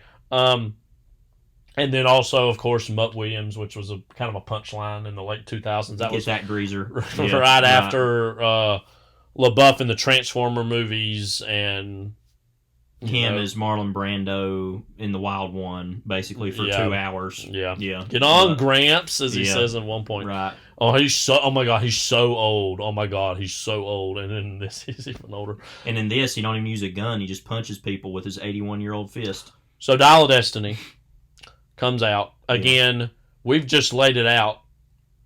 Other than the first one, a lot of these movies are fine enough. They literally walk a tightrope yeah. of being like, they're good. But, Yeah. but it's like barely, and they have all these, bless you, and they have all these qualifiers and these like all these things. Mm-hmm. Whereas the first one was just, this is the greatest action movie ever made and greatest adventure movie ever made. Mm-hmm. Whereas all the others have all these problems, which is so strange for something that should be so simple to do. You know, even The Phantom as a movie, it's like not exactly better than any of these other ones, but it's just like, you see how easy it is to make a passable enough little or movie. even Bond movies. I mean, I feel like those know how to be more passable. And it's like, in their own way. if the Phantom or a Bond movie can do it, George Lucas and Steven Spielberg can certainly do it. But yeah, they never did. Well, they're not here for this one. Right. It's James Mangold who, of course, directed this. And okay, so let's just say, what did you think of the Dial of Destiny, and what did you think of Mangold's approach to quote concluding this character? It's a good movie overall. Like I said, it felt good it felt great by just being. I'll good start with the fine. negatives, and my only real main negative of the movie is what other people were saying. It looks pretty bad. It's not directed by Steven Spielberg. Right. It's not directed by him. Yeah. And whoever lit it, the computers that lit it, it just doesn't look good. Especially, like I said, I literally watched Temple of Doom last night, and you watch a movie like that, and you're just like, holy crap. All shot on film. This is what a movie mostly looks like. Practical in-camera effects, And so, then after that, it's like anything's going to look like trash. But even, like we mentioned, even Kingdom of the Crystal Skull looked better than this Janusz does. Kaminski, And that even looks like a computer game at certain points. Yeah. But that's also because that's just where we were in the culture at the time. And this is where we are as well, of movies looking like this. And that's not good. But ultimately, I could put up with that to a certain extent. But the action scenes were fine for what they were. Like, I know a lot of people are complaining about the auto rickshaw sequence in the movie. Yeah. I thought that was fine as an action scene. Visually, it didn't look very good, but I mean, I like the underwater stuff as far as with the eel. I kind of like that. But I did like the dynamic between him and Phoebe Waller-Bridge, who's his goddaughter, and that it wasn't a romance; it was kind of more of a father-daughter. What I actually liked about that is I hated her early on. I was like, oh my god, this is oh my god. As one of my students says, this is insufferable. Like, as a not that she wasn't good. The character. Right. I was just like, oh my she's much more opportunistic and But by the end, she actually had an arc, which was safe. Which is like, okay, fine, whatever. But I thought they were good together. They kind of did the whole short round thing again with that one kid whose name I never caught. I don't know the actor's name. But that was kind of whatever. But what do you expect? Teddy Kumar. Okay. Played by Ethan Isidore. Oh, okay. But they kind of do this, and then Sala is back for no reason. I'd honestly, it's funny. His third build in the cast is Antonio Banderas. Yeah, who literally says 5 lines in the whole movie. Maybe, yeah. Like, that was a wasted opportunity. Frankly, that was strange. But also, John Rhys Davies, I'd honestly forgotten that he was in The Last Crusade, which I know is insane. Oh yeah, but I've not seen that as many times. Yeah, so but then I was like, oh yeah, he was in that. Yeah, like huh. But so they bring some people back, and then and whatever. Mads Mikkelsen's the main villain again. Who? Let me do my impression of him, which you won't see. His facial expression. You want to spoil some stuff about this to actually talk about? I think we need to. So he's a former Nazi. It's like a young Nazi scientist, basically. Right, scientist, archaeologist. In the war. Right, World War II. II. It was like 1944, I ended up looking. It was like late. Oh, like the beginning. Yeah, so like sort of towards the end of the kind of... Says during the Allied liberation of Europe. Right, so it was kind of like at the end of the year, maybe just before Battle of the Bulge, somewhere in there. Mm-hmm. Because I just assumed it was like 45, but it was a little earlier. It felt very late in the war, yeah. but okay. Whatever, they don't even know what they're talking about, probably. And of course, they have this whole de-aging thing, and they do that, and that's all whatever. And you notice how his voice mostly sounds just like current. Yeah. Mm-hmm. Whatever. Harrison Ford is just like, okay. And they're looking for the Antikythera, I think is how you say it, which is basically this Archimedes dial that was supposed to... I think what it actually did was predict lunar cycles and solar cycles. It was actually able to do that, which was like... Which then I went down this whole rabbit hole last night which I normally don't do this, like other people joke about online about, I'm going to bed, 3 o'clock. Yeah, right. I'm here. Yeah. But it was like 3 o'clock, I'm at like the Olmec statues. Are they African-esque or whatever? Yeah. Basically, I went down this whole like rabbit hole of out-of-place artifacts that exist in history of things that should not be where they are, but yet they are, and that's one of them about like actually the advancement that was so high that it's like, why was this here at this time, and is a whole mystery and history's mysteries. Yeah. Which that's part of this whole story is history, right? Which is to say, how is this a thing? How did people do this at this time? Which, by the end, it proves how that was the case. Yeah. But, which we'll get to in a little bit. But basically, this guy is wanting to use this Antikythera to literally go back in time, execute Adolf Hitler, and basically make himself the Fuhrer, and give these updates on V2 rockets that he completed so that they can complete They can win the war. And kind of basically create either a better missile system or just outright the nuclear weapons of the atomic bomb and the H-bomb. Which I think is all a really interesting whole conception of like, okay, yeah, let's do that. Could have been better about the way it went about it, I think, in certain respects. But then the whole movie's them looking for both halves of the Antikythera, which Archimedes had split up or cut in half and kind of put in different places because he recognized the whatever about it. And that's what the movie's about. So, and again, Indiana Jones. And what I've always liked about the character mostly is that he is ostensibly an American, and he mostly is in favor of American interests, but ultimately he's kind of his own free agent, and he's kind of his own. It's all in the name of preserving history. Well, and that's in its own way a way to deflect from the British Museum and the American archaeology, imperialism and colonialism of let's take this stuff because it's cool. Yeah. It deflects that by making the Nazis villains all the time. Oh, they're worse. Right. And so, or the Russians, or in the case of Temple of Doom, by saying, all we want is to take this stone and give it back to this village so that they can have it, or what, and it'll protect their village or whatever. So usually they always find a way to justify him as that, but they normally hide that and couch that in, well, the Nazis are doing this, and he needs to stop them from doing that. So this moral question, though, ultimately becomes about, should we change the past, or what should we do with that? You want to talk about the climax of the movie, which I think is actually hilarious, so in a good way. It's kind of shocking almost to see it play out, is that basically they take off from 1969, Mickelson and his fellow Nazis. Supposed to go back to 1939, I think. They think they're going to be going back to August 1939. They end up going to... what year is it? 212 BC during the siege of Syracuse. Right.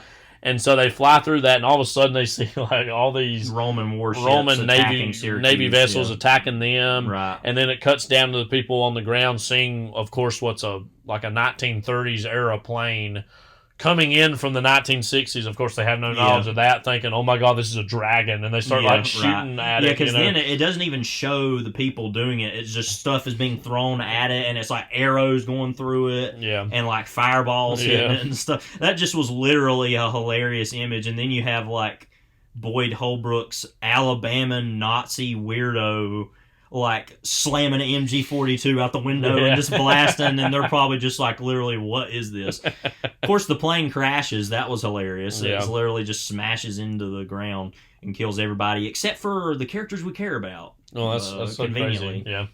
But then it turns out, because they find a watch on Archimedes when they find his body earlier in the movie, and that was actually Mad Mickelson's watch, it turns out, and was a way that they could figure. What's interesting too about that, there's a time loop going on about one half of the or that the Antikythera is in their timeline, but they give it to him. So it's like almost a constant loop of like he created it, but also it was given to him in a way. It's weird. But and then there's the whole question of should Indiana Jones stay there, because he got shot earlier in the climax in the chest kind of area, and it's like, oh, he's gonna die. Yeah. And then it's like, nope.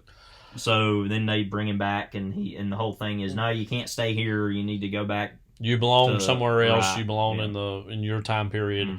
And then there's this kind of reconciliation that it implies is going to happen between him and Marion, Ravenwood, who comes back only at the very end of the movie. I don't know if we mentioned it says off screen kind of earlier on or in the middle that his son Mutt Williams died in the Vietnam War, essentially, that he joined up, he enlisted. And so, and then he feels obviously regret or remorse about that, letting him do that. So, what did you think about this movie's situating itself in the 1960s? Because it makes a big deal about that in the New York sequences, I feel like, in terms of in the midst of the anti-war movement and also in the aftermath of the moon landing. I actually like that it didn't make a big deal about that. Yeah. It just said whatever and was like, eh.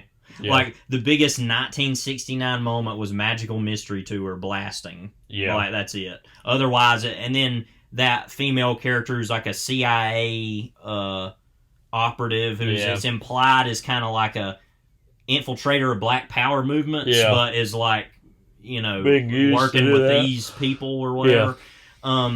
And other than that, it's very much just like, this is kind of the 1940s, but also kind of ancient Italy. It's like, so the movie's kind of all over the place in that way, which I'm fine with. I mean, I actually like when a movie doesn't make a big deal to do all the something's happening here, whole thing.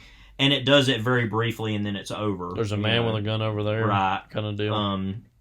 But it doesn't really make a big deal about that, which other people probably were like, because that would all be so predictable of like these hippies. Yeah, like, that we've seen that a million times. We did see him go through like in the middle of the rally, he like goes through anti-Vietnam War protests. There's a moment of that, right? And that was interesting in the sense that they were like walking him around, and he was yelling, "Stop the war!" Yeah, and that just by seeing this older man being walked around like that while he's screaming that by these like people, that the crowd automatically turned against them of like, oh, these are these fascists that are trying to arrest him or whatever. Right. And like that was an interesting kind of usage of that kind of era to do that. But I mean, overall it was just kind of, it just was there. Yeah. But which is fine. Background setting. But just as like we said, we kind of talked about a lot of specifics about the movie.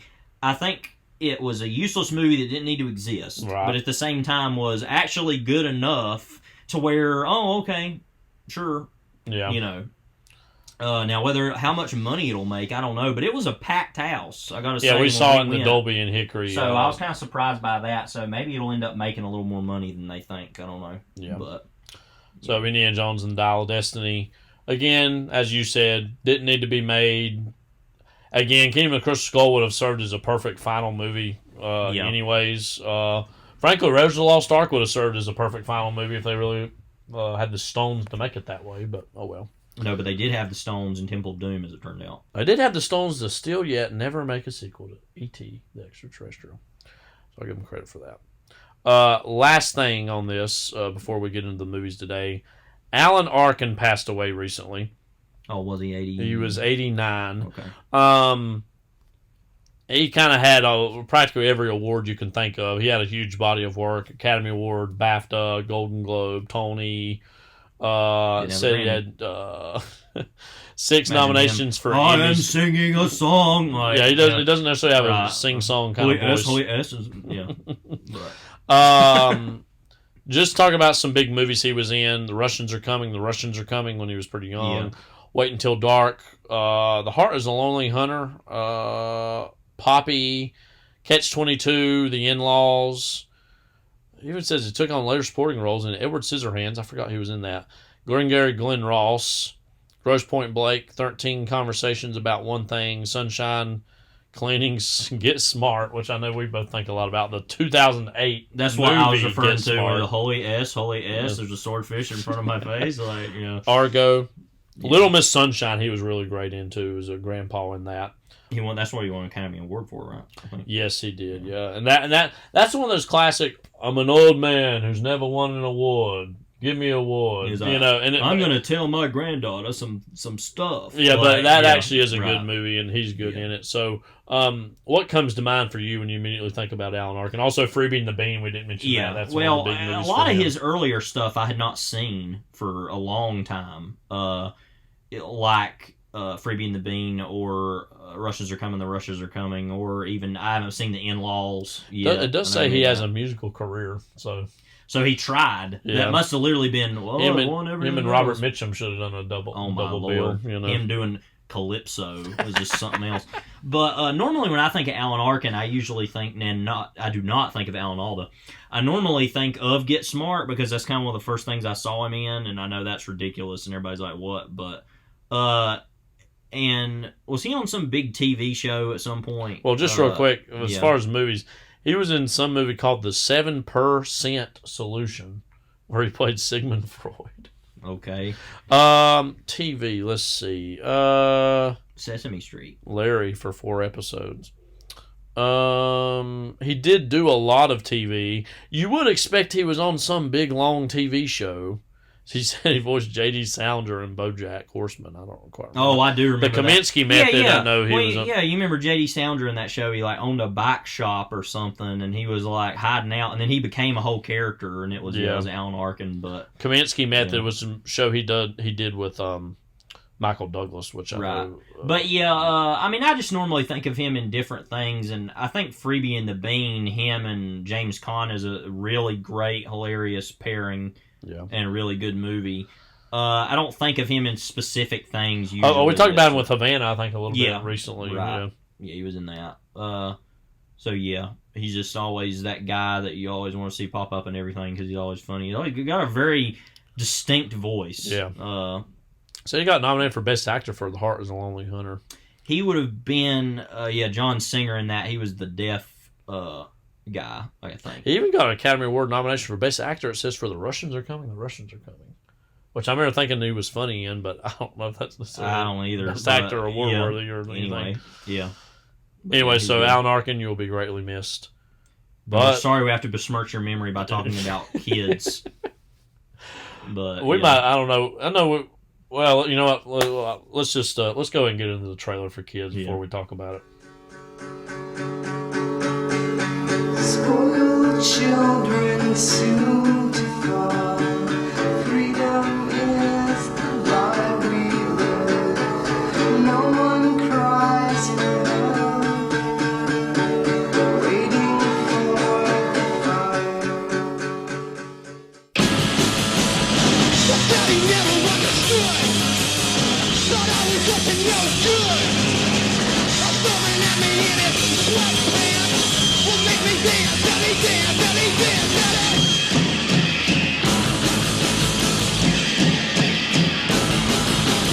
I stick a trick between my fingers, a peanut butter on my pants. I'm gonna do myself good, 'cause daddy never understood.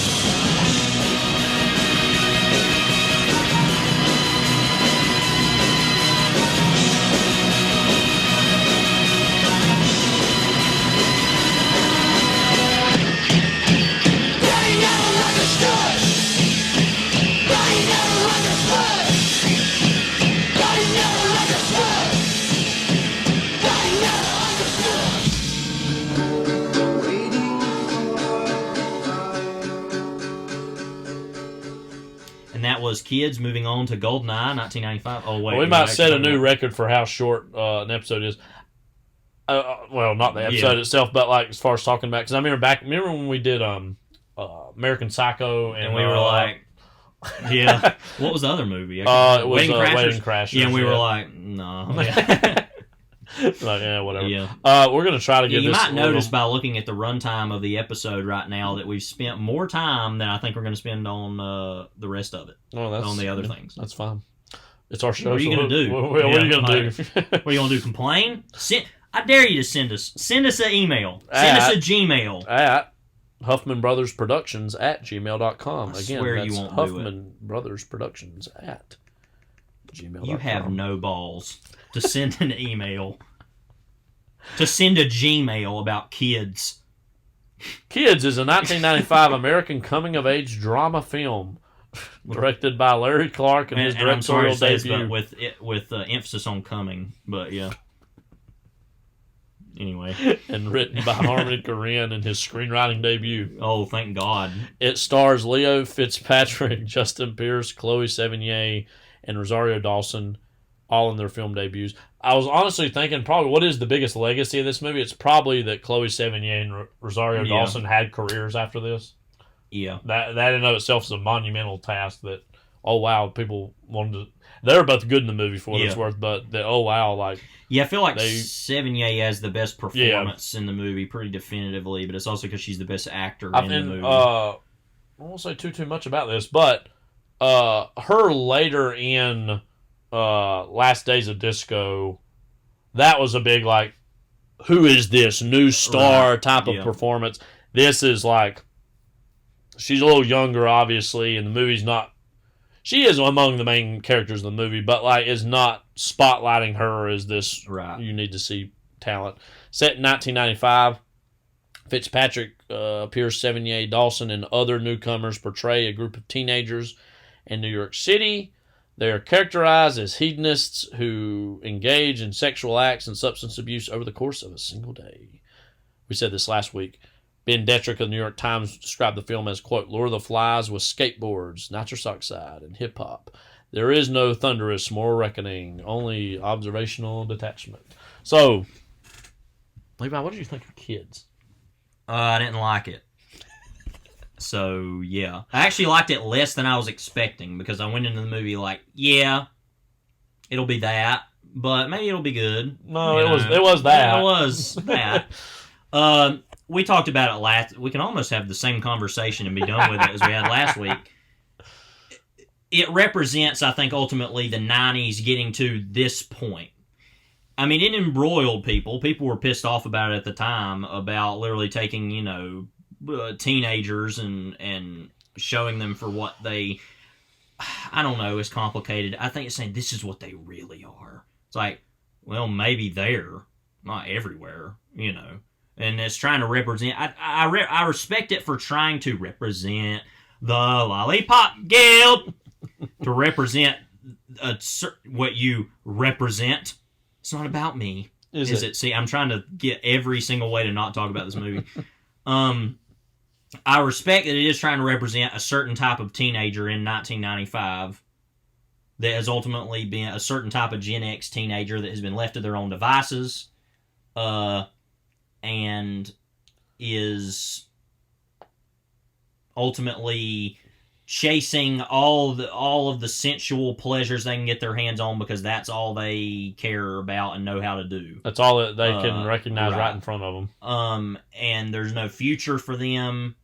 I feel like the best stuff in the movie is with Sevigny realizing she has HIV because the Leo Fitzpatrick character has it, and she had sex with him once. I can't think of a character I've hated more in a movie in a while than his character. Yeah. What was his name again? Yeah, Telly was his. Literally, he just has sex with virgins all the time. And also, again, he's a teenager, but is like very fixated on them being younger teens. And of course he doesn't know he has HIV. Right. But us knowing that then just makes him even more hateable, very easily. I feel like the movie, even for its observational detachment, knows that. Yeah. And is trying to say... And then the movie becomes almost this weird mission to, I have to stop him from doing this. The movie would have honestly been better if she had. But, spoiler, she doesn't. She gets there... Well, do you think that's just the movie shrugging to a point, like, oh, this is just what it is. It's just the nihilism of, just like, whatever. And, man, it's just so dark. And don't we love... And I want to talk about this, too. Like, first of all, let me just say I hated this movie. Now, I would give it, like, 2 out of 5 stars. I don't think it's, like, the worst thing I've ever seen, definitely. It is very fascinating to me that critics really... some critics, of course, wouldn't have liked it. Siskel and Ebert liked it, I know. But a lot of establishment critics liked it. It had glowing... You couldn't see it in the trailer, but it had all these glowing quotes from New York Times, Village Voice, some really big, prominent publications that were all behind it. I wonder how much of it was... This movie was so raw and in your face. If a lot of critics were like, oh, is this like... What? Is this just how all kids are today? There's probably a lot of them that were like able to say, well, this is what a certain subsection of kids were. But I want to talk about the morality of this movie. Like, I'm not trying to be puritanical about all this, but like, to what extent is the movie endorsing the actions of the characters to you? Now, because I would say, it obviously is showing with even Sevigny's presence and to the extent to which she pursues its mission to stop Fitzpatrick's character from doing what he's doing and to provide a feminine counterpoint to a very overly and very intentionally masculine movie and masculine narrative. I do feel like it's trying to critique it, but it's trying to have its cake and eat it too, in terms of, but this is kind of cool though, isn't it? And we kind of want the kids of today to respond to this movie, to look up this movie and say, oh yeah, this is us represented, but fall short of taking action in terms of decrying the actions of the characters. It's like Scarface without the ending of Scarface. It's like saying, ooh, let's revel in it, but then normally movies like this, like I said, have that... Reckoning, and this movie doesn't have that.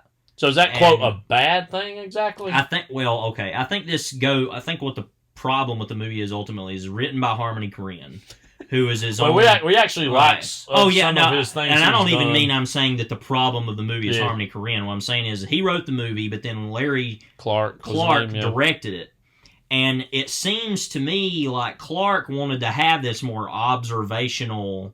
detachment, which I think is what most of his movies are. And he made this movie Bully, which is kind of similar to this, I think, which is about an actual murder, I think, based on.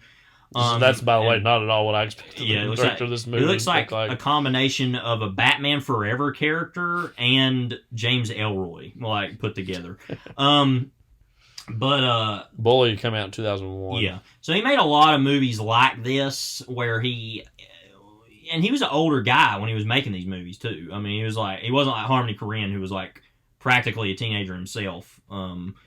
But that his movies, it seems like, thrive on that, like, I'm just going to show the way that people act and we'll see what happens kind of thing, And so more of the question maybe should be pointed at Larry Clark about, like, what is it exactly you're wanting to accomplish with your movies? I don't know. But with Korine, it seems like, at least for me, that he was possibly more interested in that idea of... Because Korine, even at his worst, operates on a level of, oh yeah, this is kind of crazy and cool, right? But then, like, the fact there's even ever any Sevigny even trying to do anything points to something he's trying to get at here. Right, absolutely, yeah. And something he's pushing towards to say, this is bad and this person deserves judgment. Even though that doesn't happen, and maybe that's what it is, I don't know, maybe Korine wanted it that way. And in that way, that might be the case where both of them wanted to look for... Most movies like this seek out that reckoning, but we're going to deprive that of the audience because this is the 90s. This is what reality is, whole kind of thing. Kind of detached. But even another movie that's like that, which I think is really good, of Menace to Society, has a definitive reckoning and a judgment and saying this is what's real and this is what happens to people when they do things like this. Yeah. And so That's one of the we talked about this a while back when we didn't do it on we didn't do his official movie on the podcast, but I think we talked about it on the Blue Plate special at some point. That has, to me, one of the darkest, most haunting endings ever as far as the perspective it leaves on you and imprints on you. And I didn't even think about that movie at all when watching this, so I think it's a good comparison to make because it's loosely of the era. It's also primarily, obviously, black actors and a black cast in this. This is primarily white. And so there might be a little bit of a class stratification going on a little bit in terms of the perspectives that they offer. Part of me respects the movie for wanting to be different to do that.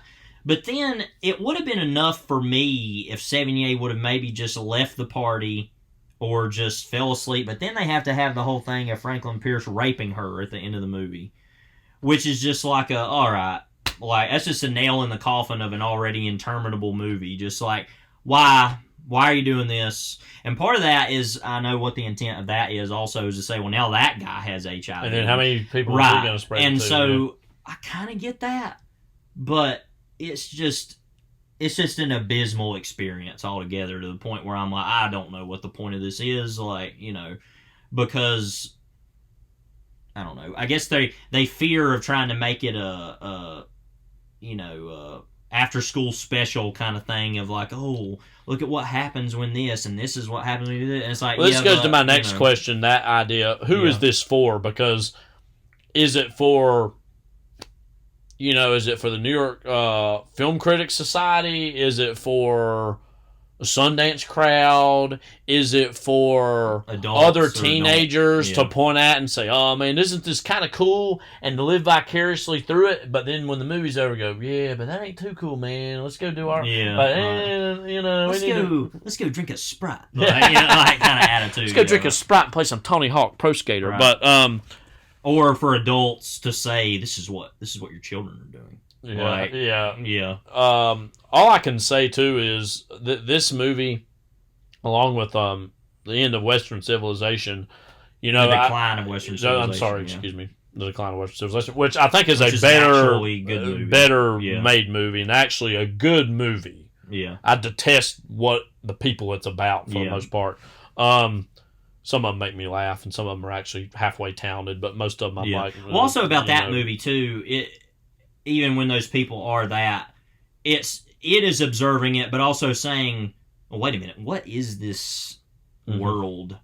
Yeah. And it's actually real. Yeah, right. It's not something that someone came up with and said, I'm going to make choices about what this is. Yeah. Even if you don't totally, even if you don't love the people in that movie, it's saying, this is what I saw. Yeah, right. Literally. This is what these people are. And it doesn't attempt to answer the question of who these people are. It just lets the people be themselves and for you to figure it out. Right. It's like engineered as fiction. Yeah.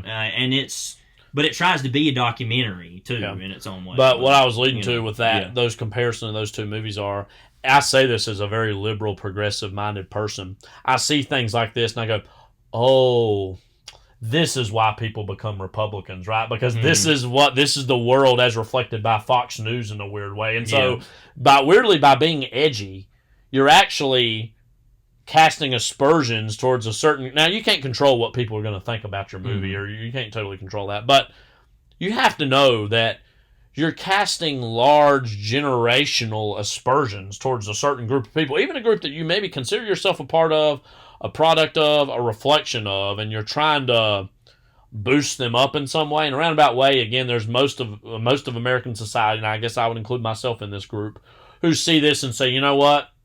If we're looking for reasons why America's in a decline, look at our youth today. You can look at it in the 80s. You can look at it in the 90s. You can look at it versions of it now. And it's like, well, if... Like the euphoria world that people... Right, that too. And it's like, okay, so... Yeah. And again, of course, you're always going to have these generational divisions about being irresponsible or being wayward, don't have it together. I get all that. But... Again, this level of basking and being prideful in the grime is what so many Americans, and again, I'm like, oh, okay, this is how Republicans are made. People see stuff like this and they go, ugh, These are what the cities are. These are what the youth are. Blah, blah, blah. This is where law and order comes in. We need to round these, all these parks are coming in through. Bring out the nightsticks. Just start whipping as many people as you can see in them and throw them in jail. Because some of the most instructive moments in the movie were some of the city scenes where they're outside, and it literally looks like hell. And I don't even mean that the way you think I do of like the decay of the city or the kids. It's just like there's all these people just standing around. Yeah. Adults, too. Like, I remember a particular guy that was just standing there in a fanny pack with, like, sunglasses on, and it just feels like everybody's standing around watching each other die. Like, and it's just a weird... I know it's a movie, so it's different, but part of it, isn't part of it just going, where are you? You're supposed to be working somewhere right now. Yeah. Get a job, you bum. I don't know what else to say other than just, like, say... And that guy was probably a tourist, the guy we're using but just, what are you people doing? Like, I feel like I'm Dr. Phil, like, looking at these people just like, what even is all this? Like, you're all jokes. It's like that scene in The Exorcist I think about a lot. Do you remember where the priest guy in the movie, the younger one, goes home to his mom lives in New York, and he's walking down the street, and there's these kids that are in the street sitting on top of these cars and screaming at each other and throwing stuff. It's like a real short scene. But you can tell that's like after they got off of school or something. Right. But that's like this, as that scene as a whole movie is this, basically. And ultimately, I think the movie, and maybe this goes to what is its legacy, because we literally wrote 3 questions. Why, just why? That 4 questions, technically. Who's this for, and what's its legacy? Its legacy, I think, is owed in part to, I don't even know, I think we're even giving the people too much credit who made the movie to say, why'd they do this? It's literally just an anarchic version of saying, let's see how far we can take independent movies now that we have this more open,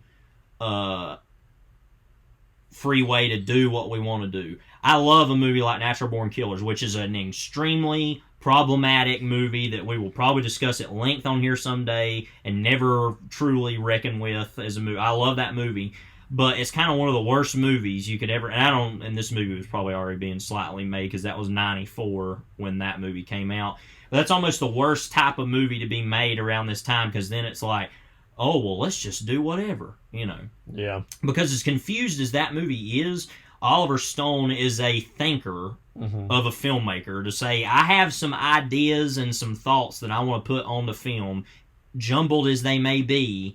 There's something there about the media and the obsession with violence in the culture. Yeah. As garbled as it is, there's something going on there. I feel like these types of movies, too, in the 90s, one of the reasons independent cinema was able to boom the way it was because home video market was able to be allowed, where a movie like this would not play in Lenore, North Carolina, or Hickory, North Carolina, but it could maybe end up in a video store in this area, and that as an ancillary market boosted a lot of these movies that would normally only play in a handful of cities in America or elsewhere. So that's all to say that with other more mainstream movies that were having actual ideas, saying, let's do this, let's do this kind of crazy thing, and then you get a movie like this, which is like, there's no guardrails, there's no safety net, let's just smoke it till the wheels fall off and see what happens.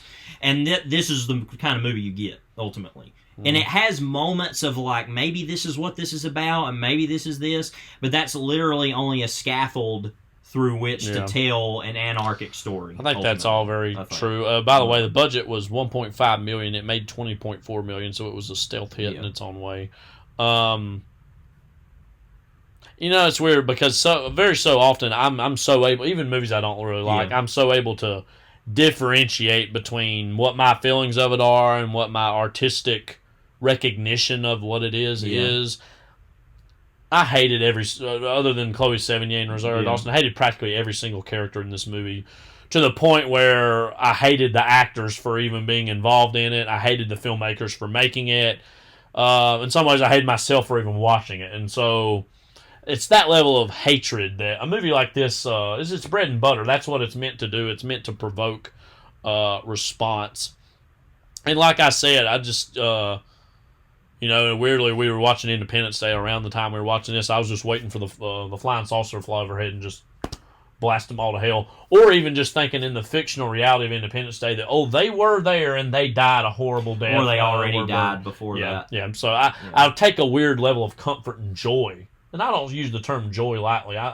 Joy is a very strong word that, is about happiness and contentment with justice, right? Mm-hmm. I take joy in thinking about their fictional lives being ended by cataclysm. So that's Kids from 1995. Now, here's the trailer for a very different movie, GoldenEye. When the world is the target 72 hours ago, a secret weapon system was detonated over Savannah. and the threat is real. GoldenEye exists. A radiation surge that destroys everything with an electronic circuit. You can still depend on one man. I want you to find GoldenEye. 3. Find who took it. 2. And stop it. 1.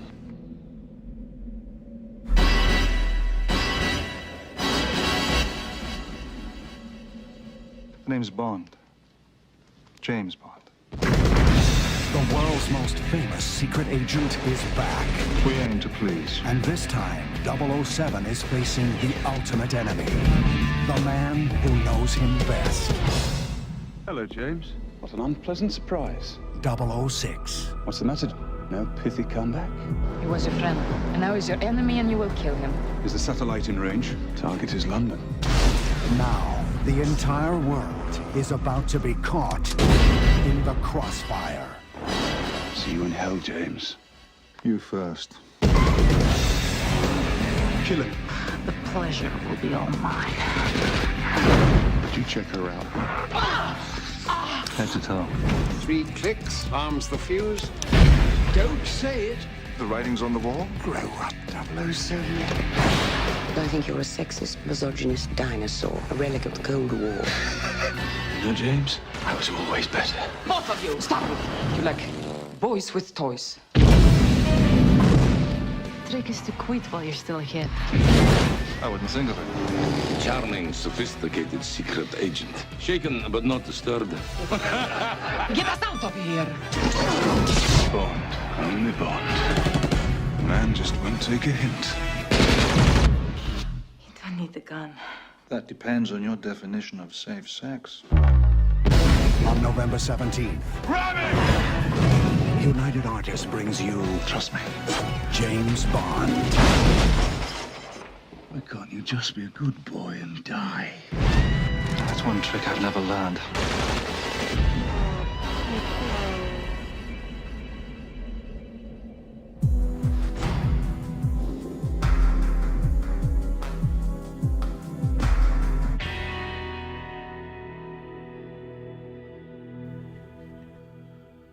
We were just giving some off the cuff, off air remarks about this that kids movie. But anyway, I was gonna say what? This trailer was interesting because it was like a new breed of secret agent, a new Bond. Yeah.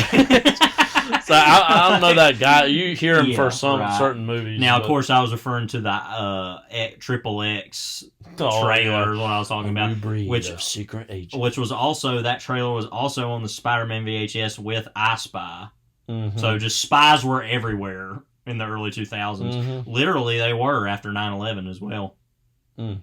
Anyway, GoldenEye is a 1995 spy film, the 17th in the James Bond series. Just thinking about that. Produced by Eon Productions. Of course, produced by the Broccolis or whatever the hell. First to star Pierce Brosnan as the fictional MI6 agent James Bond. Directed by Martin Campbell, it was the first in the series not to utilize any story elements from the works of novelist Ian Fleming. I didn't even think about that. Probably why it's so good. It was also the first James Bond film not produced by Albert Broccoli, following his stepping down, but it was Barbara Broccoli, along with Michael G. Wilson, although I don't care how much Albert Broccoli was involved. The story was conceived and written by Michael France with later collaboration by other writers. In the film, Bond fights to prevent a rogue ex-MI6 agent, Sean Bean, from using a satellite weapon against London to cause a global financial meltdown. So basically, this is the first Bond post Cold War. It was the first one in 6 years after Timothy Dalton's final one of License to Kill. So basically, it's about this weapon that the Soviets have that's like an EMP nuclear power kind of device that can, destroy basically infrastructure and anything that has electricity in it. And basically that they're with some Russians who are unhappy about the end of the Cold War. A former, like I said, MI6 agent who was descended from those Soviets that helped the Nazis, basically, or whatever. Mm-hmm. Those like Russian Nazi people, is getting revenge on Bond and England for kind of basically letting him die at the beginning of the movie as a whole. What's funny is watching GoldenEye so close to Dial of Destiny. Yeah.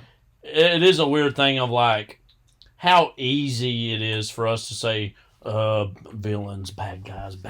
Let's see. Let's look around here. Nazis? Yeah, Semi-connected to Nazis? Yeah. Like, again, we've talked about that already a little bit, but just how easy that is to just draw because that it line. was just like living in paradise in this movie. Yeah. Not sure why I said that. It was just on my mind.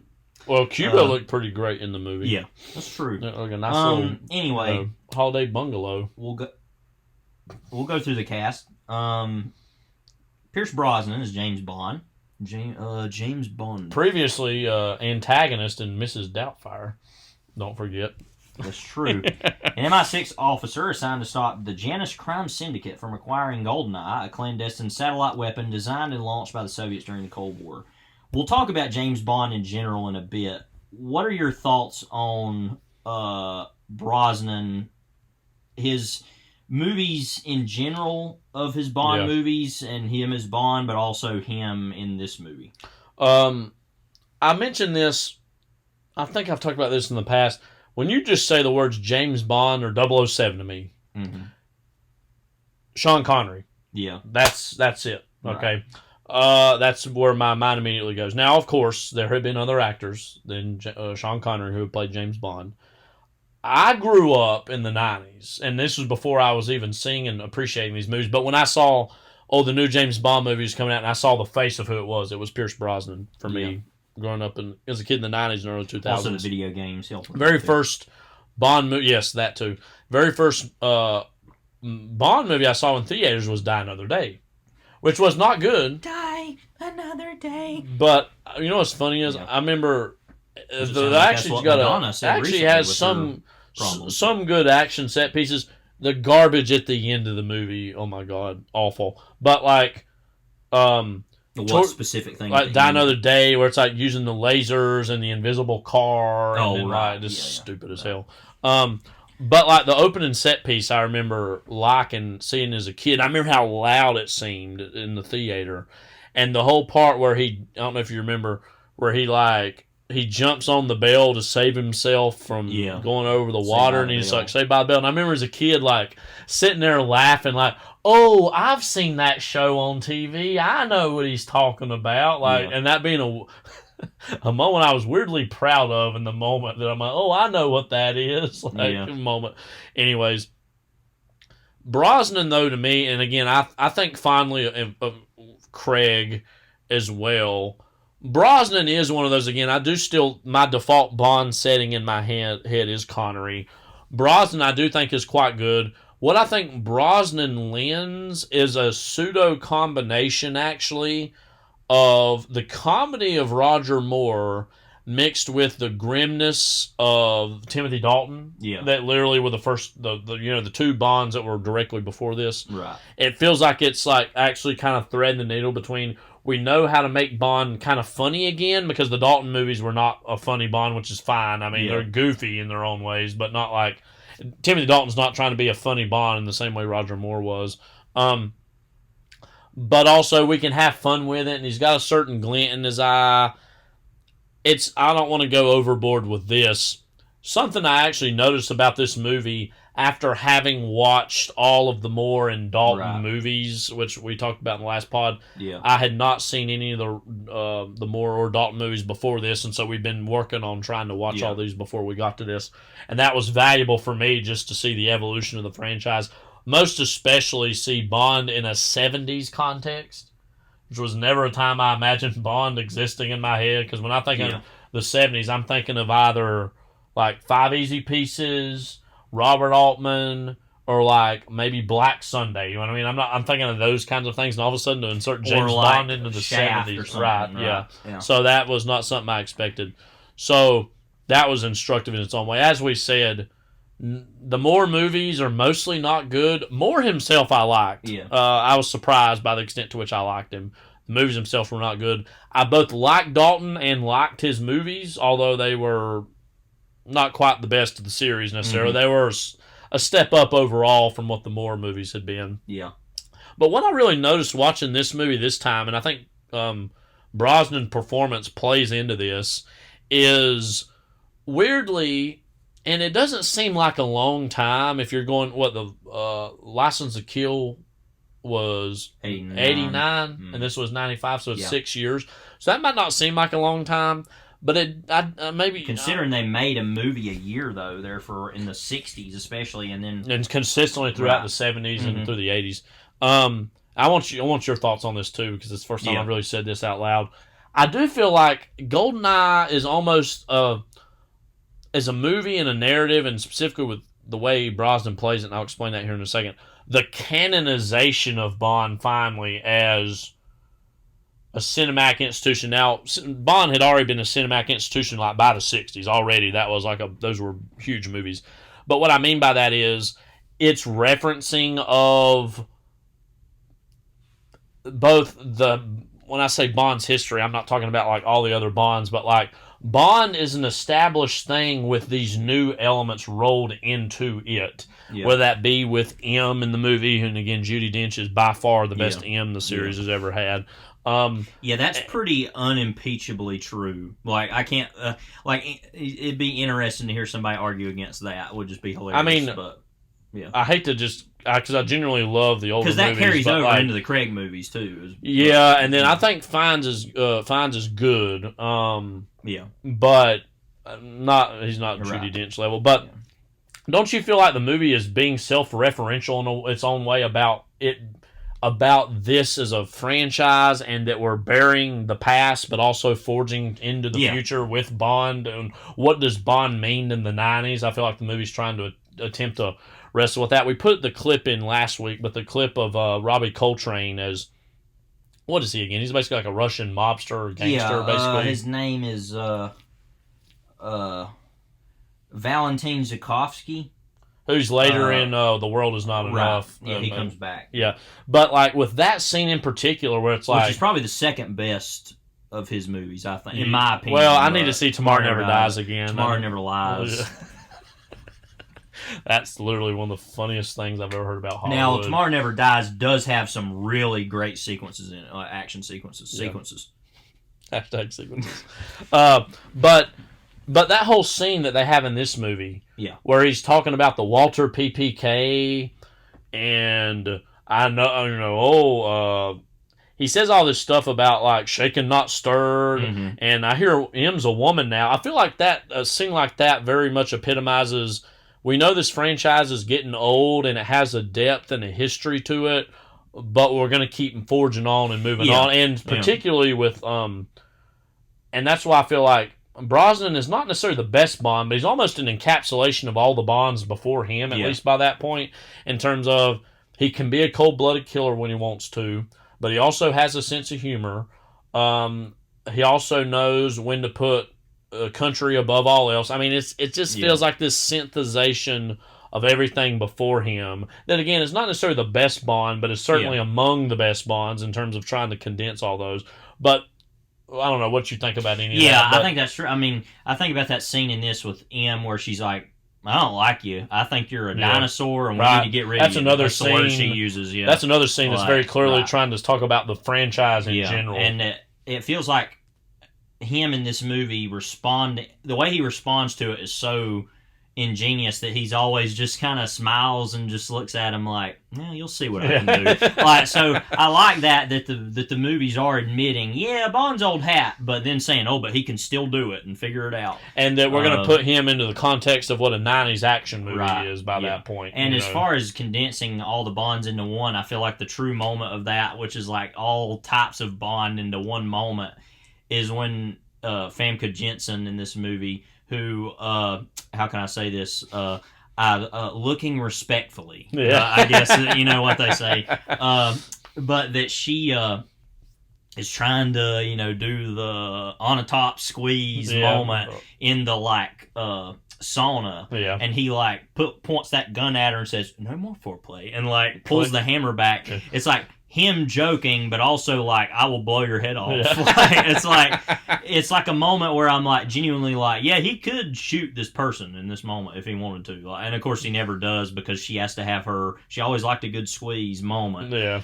But I mean, it feels like that is kind of a lot of different types of Bond in one moment, of saying he's kind of like Roger Moore, he's kind of like Connery, he's kind of like Dalton, Laser Brain, we don't know. We haven't even acknowledged those at all, and I don't mean to be that way. It's just because those other ones had multiple movies, and I've actually grown on that movie the more I've seen it and thought about it. Service, So. But, I think that he is actually a really good Bond. I just wish his movies would have lived up to it. Yeah, again, I agree, and I do... He does have this, though, which is clearly one of the best. Now, this ones. is, again, in my memory.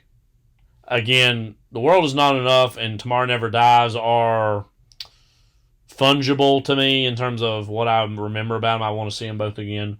I think we all agree Die Another Day is the worst out of those four. That's one of the worst. Well, that's one of the worst movies maybe the worst ever. Bond movie. Oh, it's definitely the worst Bond movie. One of the worst movies ever, too. And as far as in a big movie context. Yeah, that was the point. Because I've always seen the Bond movies as, we're going to take it off the cliff. How far can we make this go? Of how stupid this is. And how ridiculous. And then they always pull it back at a point. And so that happens throughout. I feel like that happened at times with the Connery movies in small ways. It happened with twice, I think, with More with The Spy Who Loved Me, which taking back from Live and Let Die and The Man with the Golden Gun, and then For Your Eyes Only after Moonraker, which I think is one of the other worst Bond movies ever made. And then kind of obviously the Dalton movies with Living Daylights, with after those View after to a Kill. View to a Kill, and Octopussy. And then what's interesting though is that this movie does that, but I don't feel like the Dalton movies needed that correction quite as much. But yeah, I mean, you could say the same thing, like I said, for the Craig's Casino Royale with Die Another Day is totally all right, screw this crap. Die it's actually another day. But I mean, it was funny too that Casino Royale, like you said, after Die Another Day is that's among the most grounded Bond movies ever by that point. I mean, that's one of the reasons why. And I think, Martin Campbell, we haven't really mentioned him. He directed GoldenEye. He kind of is the best Bond director ever because he made the big, I won't say dumb, but the big all-in action movie Bond. Right. And then he did and I'm not as big on Casino Royale as most people are, although I do quite think it is good. Yeah. Skyfall is my favorite of the mine too. the Craig movies, but I do think Casino Royale is actually very, very good. Yeah. Certainly great compared to what Die Another Day had been, and in general what the Brosnan movies were starting to become. That it is more literary. It feels more of a scaled down. It does have that great sequence in the beginning that's a little bigger, but more scaled down, cat and mouse kind of thing between him and Mads Mikkelsen as the villain in that, Lashif, and the love story of that. And so, again, that is quite good. But again, GoldenEye, to me, why it's one of the most quintessential Bond movies is because it is not only a restoration of Bond in 1995, in the context of the franchise, you can tell it's this canonization of what Bond means to cinema history, and and is trying to strike a new path forward for what that is, in the in the future. We can go through some of the other cast here, I guess. Yeah, Sean Bean is Alec Trevelyan, 006, initially another 00 officer in Bond's friend. He fakes his death at Archangelisk and then establishes the Janus crime syndicate over the following 9 years. I never exactly got that sense in this movie. That I always kind of thought it was more of like he got left behind and shot, and then he ended up teaming up with those guys just so he could help. That always made more sense to me. Yeah, that makes I don't really get the whole idea of he faked his own death. Like what? Like even that, I don't know. But anyway, Sean Bean, he's obviously been in tons of things. Most people probably know him for Lord of the Rings. As Boromir. Game of Thrones he's really good as Boromir in that. And then, of course, Game of Thrones as Ned Stark. I do like the idea of a main Bond movie villain being a former 00 agent. If anything, I would have liked a little bit more of him in the movie. As far as more backstory, as far as trying to scope that out more. Well, they, of course, do that again with Silva and Skyfall. Yeah, I mean, like I said, it's been done before, but I always like that idea of a mirror image. And I think that's obviously a better version of that, too. Yeah. But like a mirror image of what if Bond went off the rails, went rogue, a reflection of that, obviously. Right. Which is parts of License to Kill, but he's never doing it for the wrong reason. But, he's good. Isabella Scorupco as Natalia Simonova, a programmer at the Severnaya lab. All this Russian. She survives the GoldenEye attacks on its own control center. Let's talk about that first. How could anybody survive something like that? Yeah, she very clearly would have died, probably. I think she's a really good Bond girl, though. One of the better ones. Because some are like... A lot of the Roger Moore ones just are really bad. Because they're just like... so forgettable. It's very sexist and just like whatever. Like, I think of Diana Rigg, her here. There is that Bond girl in The Spy Who Loved Me that is pretty good. And then I think the one in The Living Daylights is okay. Mm-hmm. That's a little different. Yeah. But really, up until the newer movies, the Bond girls have always been kind of... But I feel like she's a really good one of being just a regular person who's kind of thrust into all this stuff. Yeah. But yeah. Famke Jensen is Xenia Onatopp, a Georgian fighter pilot and Trevelyan's henchwoman, a sadistic lust murderer. She enjoys torturing her enemies by asphyxiating them between her thighs. By the way, look at the picture for asphyxiation. On Wikipedia. As I already said, looking respectfully at Famke Jensen in this. She would later, of course, play Jean Grey in the X-Men movies in the 2000s. I feel like Onatopp is where we were always going with a bad Bond girl in terms of the name. She kills people by asphyxiating them during sex. It's also just like, it's a juvenile in its own way. Yeah. And it's like, of course, we'd do that. So... Yeah, she's good in the movie. Though, yeah, but, Jodon Baker is Jack Wade.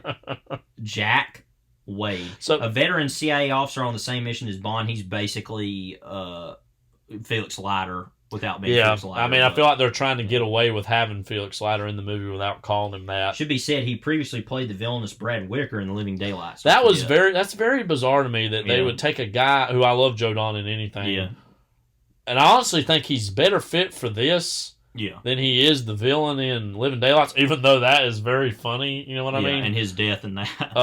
You remember that? Yeah.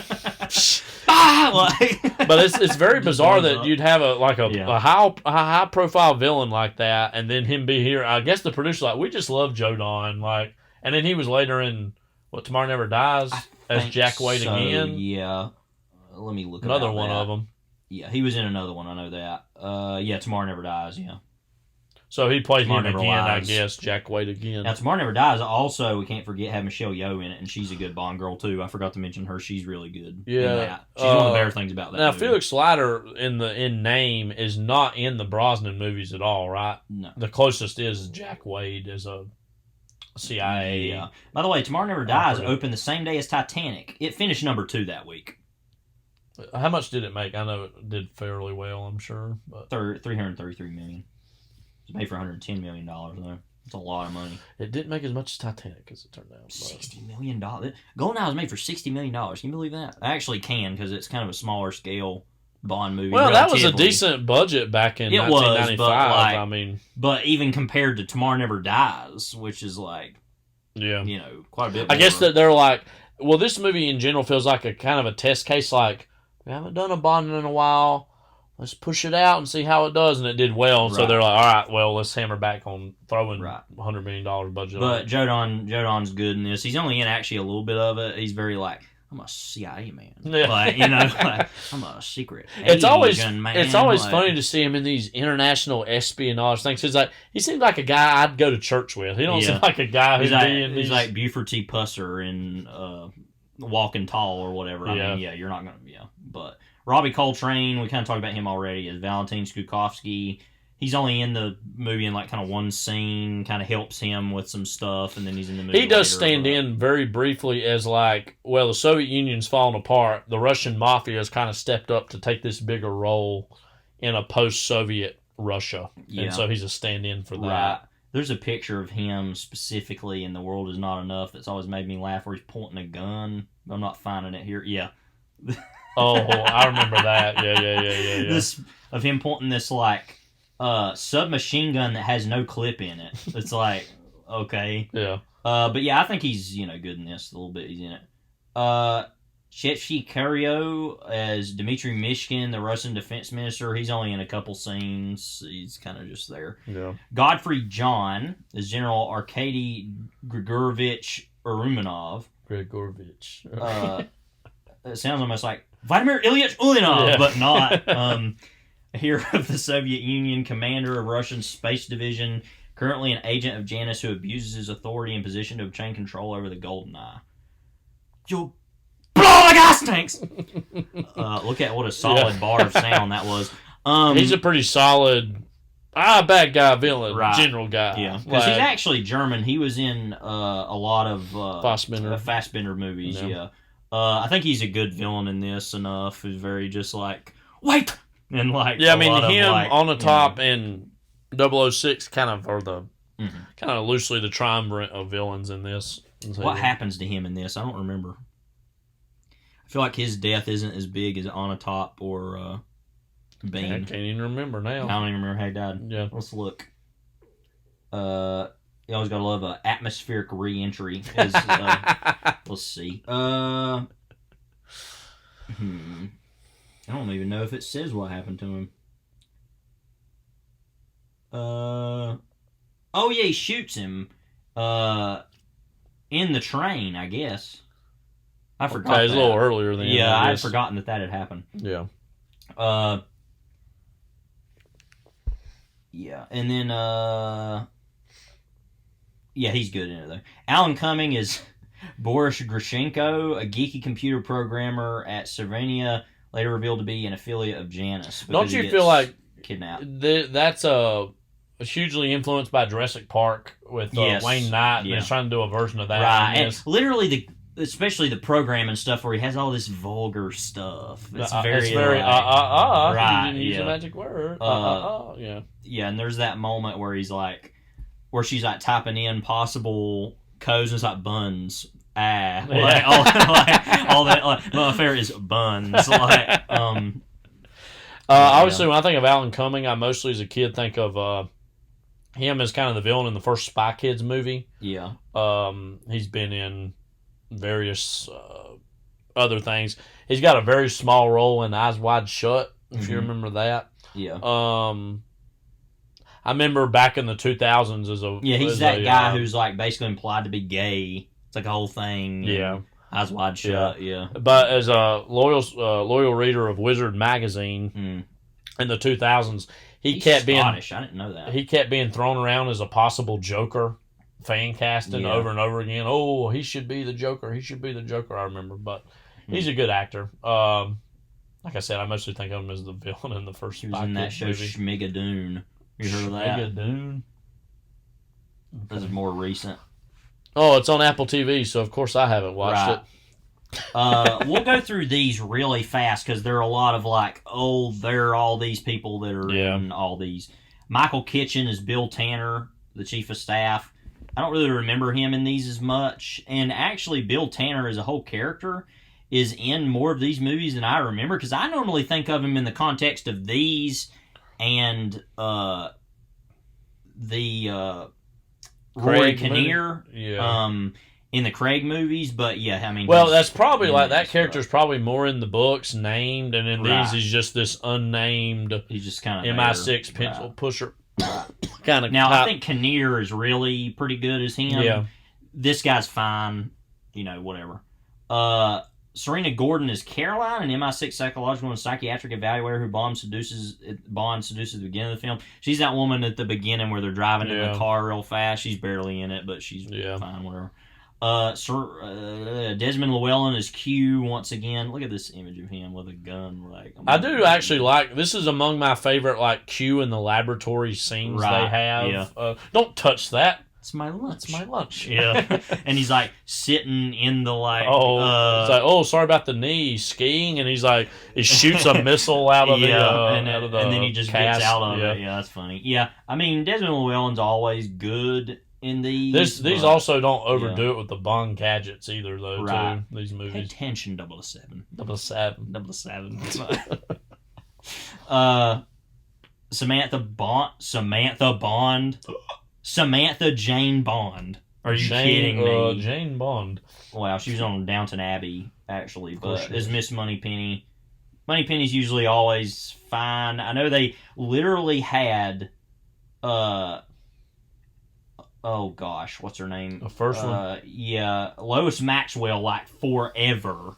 Yeah. And then they had through the Moore era. Yeah, and then they had Caroline Bliss in those Timothy Dalton ones, and then Samantha Bond through all of these, and then finally Naomi Harris in the last so many, who's definitively the best one because she's given the most to do. Yeah. But yeah, I mean, and also before we get to M, Minnie Driver as Irina. I don't really remember her in this. At what point in the movie she's in? Judi Dench is M, the head of MI6 and Bond Superior. We already kind of talked about her. Yeah, I mean, as I said, I love her in this, and I feel like, Skyfall, which ends up being her last one, character-wise, gives her actually the most to do, but this is a really great introduction to her as M, and again, that she kind of resents Bond, but says, well, you're the best that we've got, so that's what we're going to have to do. We're just going to have to, and I think she's a great she's not actually in this one as much as I remembered, but there. It's funny. This was in the Craig ones. I think this one's in Casino Royale. That moment where is that or Skyfall? I think it's Casino Royale. Yeah, where he appears in her house. Oh, and right. He's sitting there, and he's like, "I never knew that your name stood for." And she's like, "Say one more word, and I'll have you killed." Yeah, it's she just has that whole kind of attitude and a charisma that the other Bonds or the other M's didn't have. I feel like the closest that got to that was Bernard Lee, just because he was all right enough M. He gave Bond a little more guff. The other ones are very just we'll do whatever you want, Bond, kind of attitude. And so those are the only two that are even partially do their job. The other ones in the middle there. Again, Ray Fiennes, I think, is a fine. Oh, well, yeah. Other than right, yeah, but I feel like that's kind of an afterthought after Skyfall too, as far as M being a bigger part of the narratives. Right, atmospheric reentry. A good band name. Yeah, not Xenia Onatopp. Does she have an entire Wikipedia page? Wow. Yeah. Appeared in the Bond video games. Anyway, so. Obviously, we talked about this as a return of Bond. They had not made one since License to Kill. I think part of the problem was there were some contract disputes with Timothy Dalton and also some lawsuits, I think, were going on. Yeah. I do think, I do think it is a little unfortunate Dalton didn't get to have him at least one more chance to be Bond, because he's not like Connery or Moore or Brosnan or even Craig that had all these multiple movies, but he's got one more movie than Lazenby has. So he's got this weird thing of, I wasn't him for one movie, but it was only two, so he kind of has this awkward space in the Bond canon, I would say. But that's again, I think that's unfortunate because I liked him. But right. And overall, I would say, Brosnan might be my second favorite Bond. However, the Craig movies overall are better. Right. Yeah. And he has overall better movies in general. So, I don't know. Like, I think I would put Brosnan a step ahead of Craig for me personally. But the Craig movies overall have a better batting But average. as Bond, I understand that. Sense, I think he's, and that's also depends on when you grew up. But Well, I often think of Pierce Brosnan as Bond about as much as I do with Connery, I think, usually. And I think he's the sleekest Bond, the most, like, composed and very... Feels modern right, and contemporary. Yeah. Yeah. And so that I've always liked because, like you said about Moore as well, you don't normally think of a blonde Bond. You think of a dark-headed Bond, and he's one of these that works. And I know people made a big deal about Craig back in the 2000s when he was cast the blonde Bond. It's like, well, we already freaking had one. Yeah. And I'm not even saying anything bad about Moore or whatever. I'm saying we already had one for so long. Does it really matter? But there is something quintessentially Bond to me about a dark-haired Bond. You know what I mean? I mean, I don't think that your hair color should, like, hold you back or make you any better inherently, but it is undeniable that that Bond's casts gotta have a little certain bit of hair. And Daniel Craig always had this, like, flat-top crew cut, almost like hair. And it was just very, like, is your hair even there? Where is it? Yeah. Like, I mean, Brosnan looks like, you can see what the Broccoli's and the producers and the casting people saw in him immediately. Were like, oh, this guy looks like a very classical James Bond type. Right. And he got to play him. Right. So. What about this movie specifically, you want to say, as far as, like, action, the story? Well, again, I think, it fitting into the, like, a 90s post-Soviet Union world of the end of the Cold War, but also of this kind of haunting legacy of the Cold War that has not yet been fully gotten rid of. And it also, because a lot of the Bond movies we watch have this very specific thing of, well, we don't like the Soviets, but there's someone worse than them. Yeah. And let's kind of maybe even sometimes team up with them to fight against this other force. This kind of continues that a little bit by saying, well, there are these rogue agents using kind of a post-Soviet world to take some of these weapons that were not quite used and now using them against England or Western Europe. And so I think it has this kind of, post-Cold War shine on it that allows it to kind of coast on the legacy of what Bond had been, while saying that the key backdrop of what those movies' political context and geopolitical context is now over. Yeah. And we're trying to, like, move on past that, but it still casts this big shadow.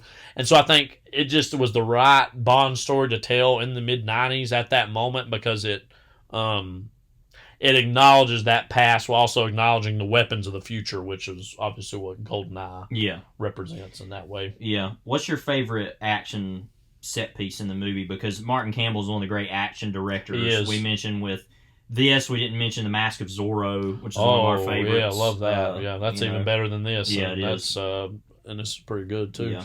I really love the opening.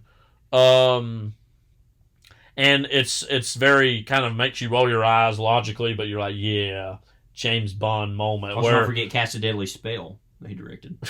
How you spell? Where he goes off the cliff on the motorcycle, but then dives into the plane and then, banks the plane up where he gets away, that whole opening.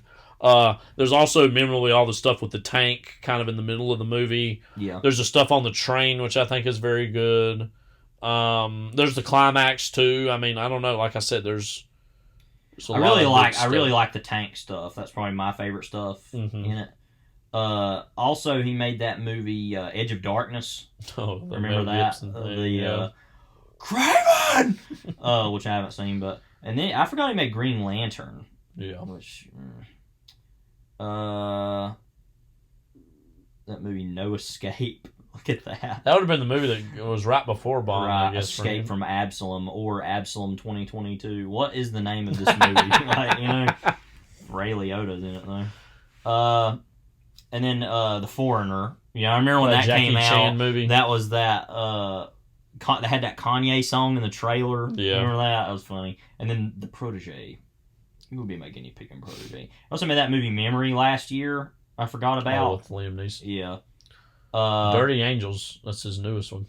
Yeah, also writer. But yeah, he makes a lot of great action movies, and usually it's like you want to get a good action movie, you go find Martin Campbell. Well, again, GoldenEye and Mask of Zorro being back to back. Yeah, man, that's those are two very strong movies, especially Mask of Zorro. Yeah, that's wow, that's his best. He did, yeah. Both of those back to back is crazy. Yeah. But, you want to talk a little bit about the video games before we get to Bond? Yeah, so I actually never played this video game a super amount. I always wanted an N64 for the record, but I never did get one as a kid.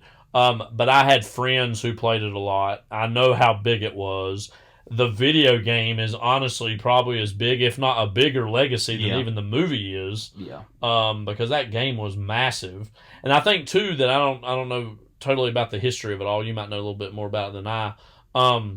That it taken like this, you know, like the Doom-esque first-person shooter and like putting that into like the context of James Bond. Yeah, it came out even a few years after the movie too, right? Yeah, Yeah, so it was a little bit after. That was like right when Tomorrow Never Dies was coming out. Right? But I have a good friend and colleague of mine. He was born in the late 70s, so he's a little bit older than me. But he was in college in the late 90s. And he said that, like, him and his friends playing GoldenEye, he said, I don't think I even saw the movie, but they played that video game all the time. Didn't it also have, like, older Bond characters in the game that you could play in the, like, multiplayer? Let me look about that, but yeah, there were... So I think it has Knick Knack maybe in there, and maybe even Odd Job, I think. Maybe Jaws. Look at I don't know. Multiplayer here. I played more other Bond games more. Nightfire I played a lot of. That was in the early 90s or early 2000s. A multiplayer mode where you have 4 players and several deathmatch scenarios via split screen. These include Normal. You only live twice. The Living Daylights, The Man with the Golden Gun, and License to Kill. Normal is a standard mode where players score points by killing opponents. You only live twice gives player 2 lives before they're eliminated from the game, resulting in the last surviving player winning the match. License to Kill, players die from a single hit with any weapon.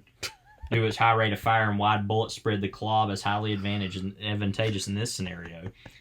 In The Man with the Golden Gun, a single golden gun, which is capable of killing opponents with one shot, is placed in a fixed location in the level. Once the golden gun is picked up, the only way to reacquire it is by killing the player holding it. That's kind of interesting. Living Daylights, a flag is placed in a fixed location in the level, and the player who holds it longest wins to basically kind of capture the flag. But I want to. Well, you talk about that some more. I want to talk about some of the other ones too, though. Yeah, go ahead. Did you play that in any context? No, I never played this one until I was older. They had made that Daniel Craig remaster, and I played most of that, but I don't think I still ever finished it. Now, I played Nightfire quite a bit, and I know you played that a little more, and some of Agent Under Fire. Yeah, I was just looking at some of these other ones. Agent Under Fire, I remember playing that one. I don't remember a lot about it offhand. I'd have to see some videos of it. But I remember liking it. Nightfire I played a lot of, and we played this with our cousin and some friends I know too a lot. Yeah. That had one of the best multiplayer modes out of any of these, and I know a lot of people really are nostalgic for GoldenEye.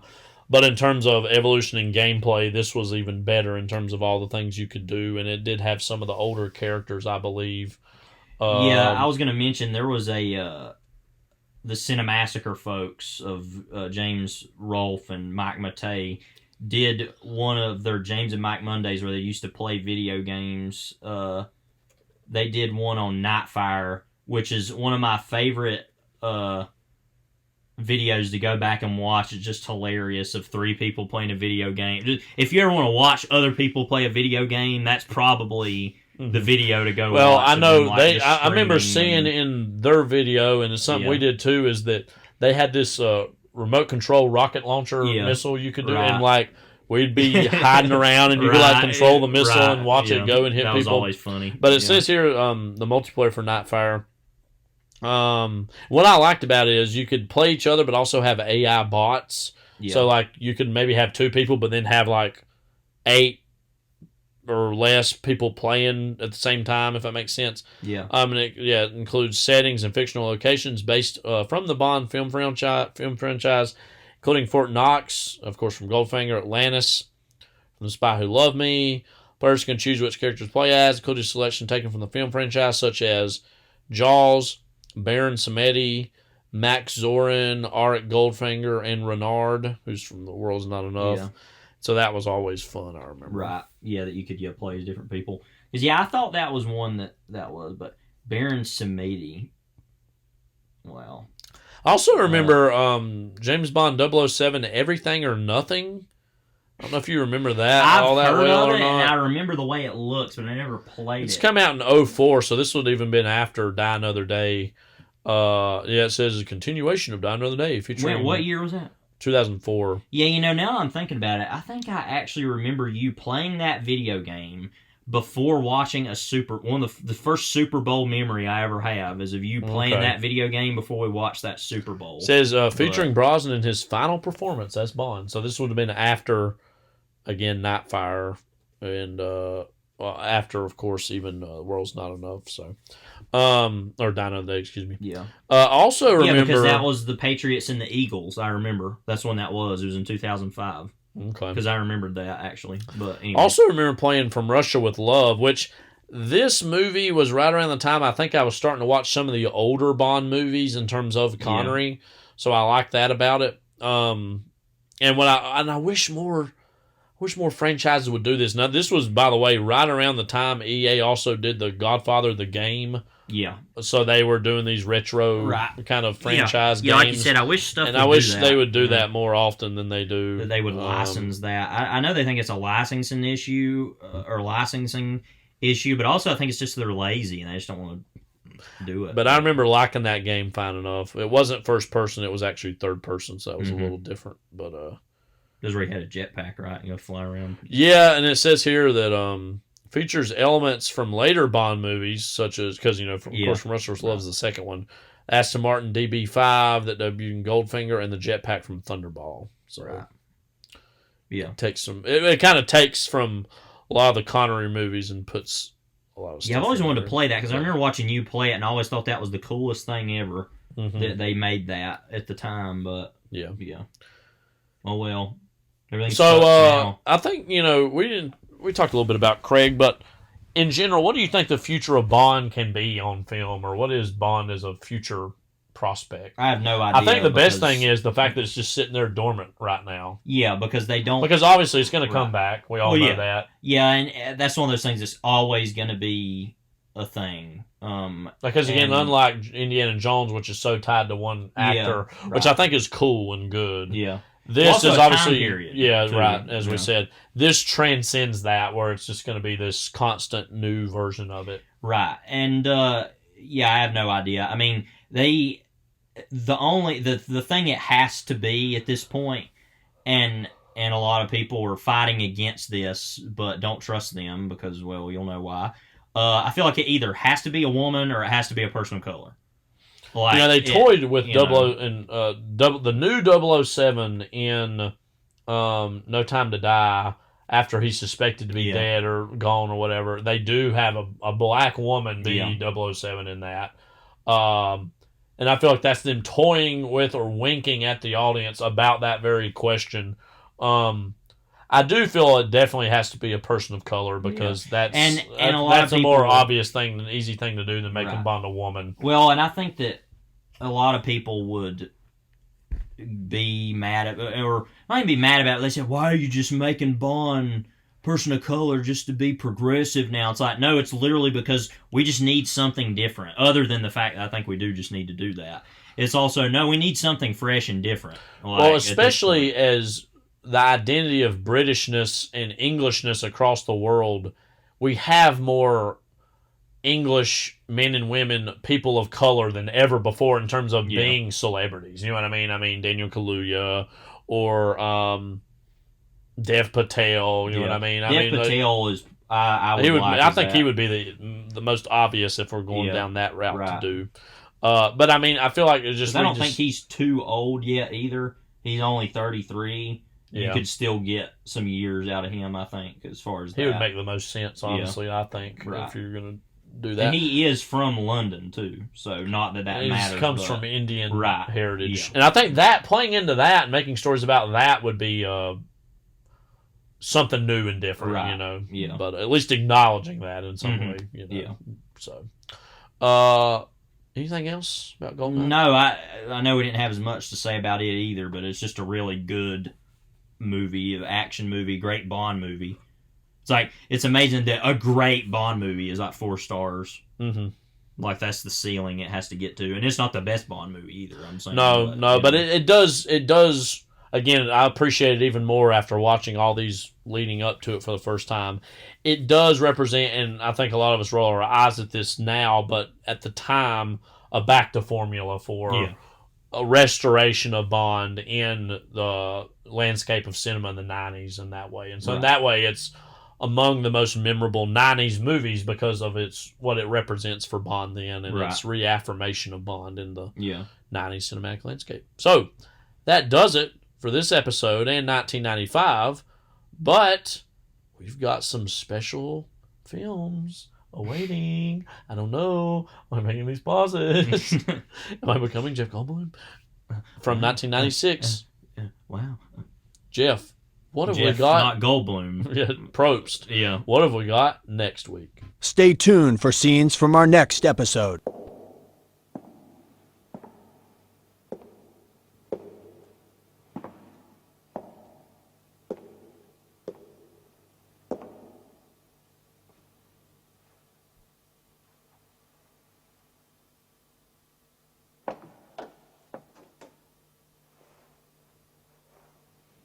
To be or not to be? That is the question.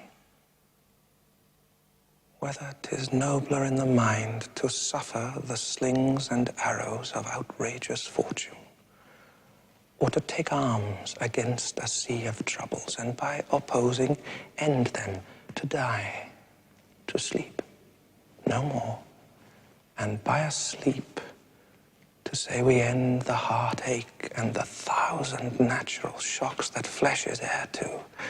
'Tis a consummation devoutly to be wished. To die, to sleep, perchance to dream. Aye, there's the rub. For in that sleep of death, what dreams may come.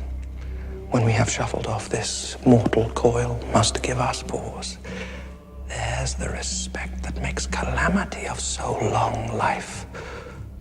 For who would bear the whips and scorns of time, the oppressor's wrong, the proud man's contumely, the pangs of despised love, the law's delay, the insolence of office, and the spurns that patient merit of the unworthy takes, when he himself might his quietus make with a bare bodkin? Who would fardels bear to grunt and sweat under a weary life? But that the dread of something after death, the undiscovered country, from whose bourne no traveller returns, puzzles the will and makes us rather bear those ills we have than fly to others that we know not of. Thus, conscience doth make cowards of us all, and thus the native hue of resolution is sicklied o'er with the pale cast of thought, and enterprises of great pith and moment with this regard, their currents turn awry and lose the name of action. to sit there with his hand on his old gun, acting the kingfish with everybody. Oldest Payne come to work for us about that time.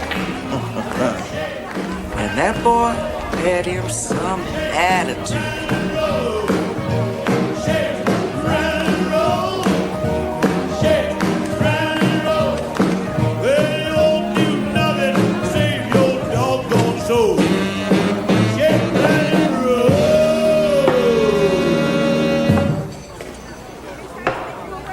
Port.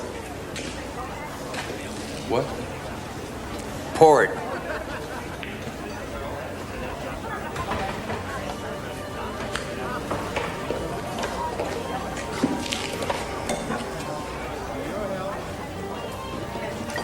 I know you. Name's Otis.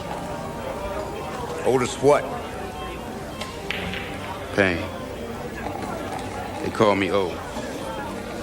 One of Clero Payne's boys? Uh-huh. I sent your daddy to the farm once. Yeah, I know that. Why you think that was? Some crop needed picking, and the man was short-handed. Yes, I remember it's because he had a sassy mouth on him. Must run in the family. You wouldn't be running numbers out of this club now, would you, son? Running numbers is illegal, sir. Running numbers without I know about it is both illegal and unhealthy. You remember that. Whoa, son, you're not finished. Pour his. Oh, I prefer it in the bottle. Shut up, Hollis.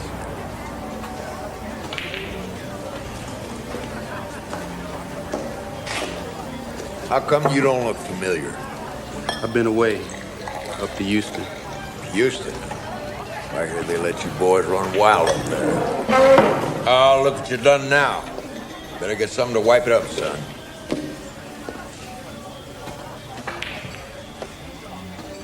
You spilled it, maybe you should wipe it up.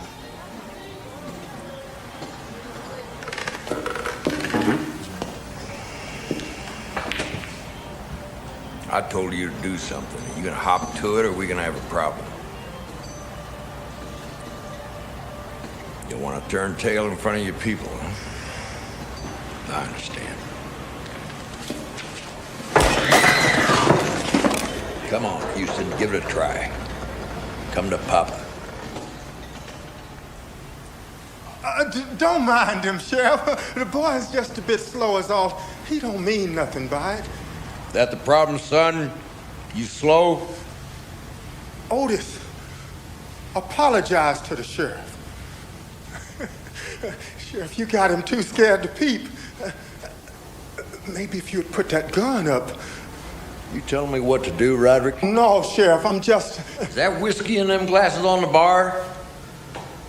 Roderick, I'm gonna have to cite you for violation of state law. This is a club, Sheriff. You've been here. All you people better clear out of here now.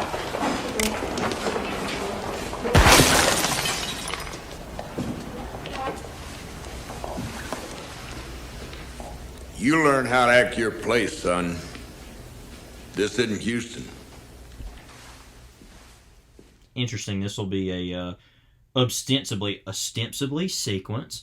More literary pairing than what we had today. Yeah. You know. I don't even know if any of the kids were literate, so Yeah. that instantly makes it more right. They did talk about school a time or two, which that it existed. Yeah, hypothetically at least, Right. for someone out there. Yeah.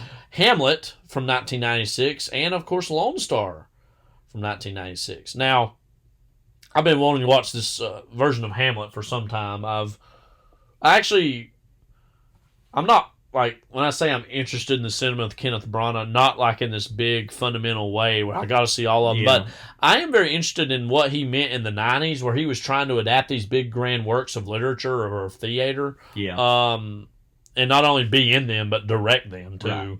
Yeah, I've seen Frankenstein, Mary Shelley's Frankenstein, and that's memorable. in a lot of ways. I don't think it's the best movie or anything, but it's good.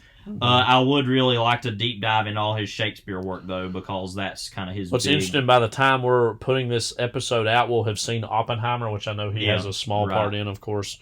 He was also... Did he direct The Much Ado About Nothing? Yes, he did, in 93. He also did In the Bleak Midwinter, which is not a Shakespeare adaptation, but something else. And then again, he did Hamlet in 96. Shakespeare is an artist, is something that I've appreciated more and more as I've aged, and it's one of those things that the language slows down for you a little bit the more you understand what it is. It is interesting, though. I was curious about what exactly is it updating it in again? I couldn't quite remember. 1700s or 1800s, 19th century. Yeah. But it's Elizabethan English text remains the same. So I am interested to see how it's updated. Again, also the film is 242 minutes long. So I know it's very long, and I think it's pretty directly exactly the play, like word for word, is what I've heard. But it says the film is the first unabridged theatrical film version of Hamlet, running just over 4 hours. It also says, I knew this but forgot it, that it was the last major dramatic motion picture to be filmed entirely on 70mm film until 2011 with the release of the documentary Samsara. So I knew that it was also shot in 70mm, which is a big deal about it. So I'm very curious to see Branagh just kind of doing this big unabridged adaptation of Hamlet. The movie had an $18 million budget and only made $4.7 million, so... Well, with a movie that long, it's kind of impossible to make that much money, let alone that people would just be like, I don't want to go see Hamlet, It has a 95% on Rotten Tomatoes, so it was genuinely really well liked.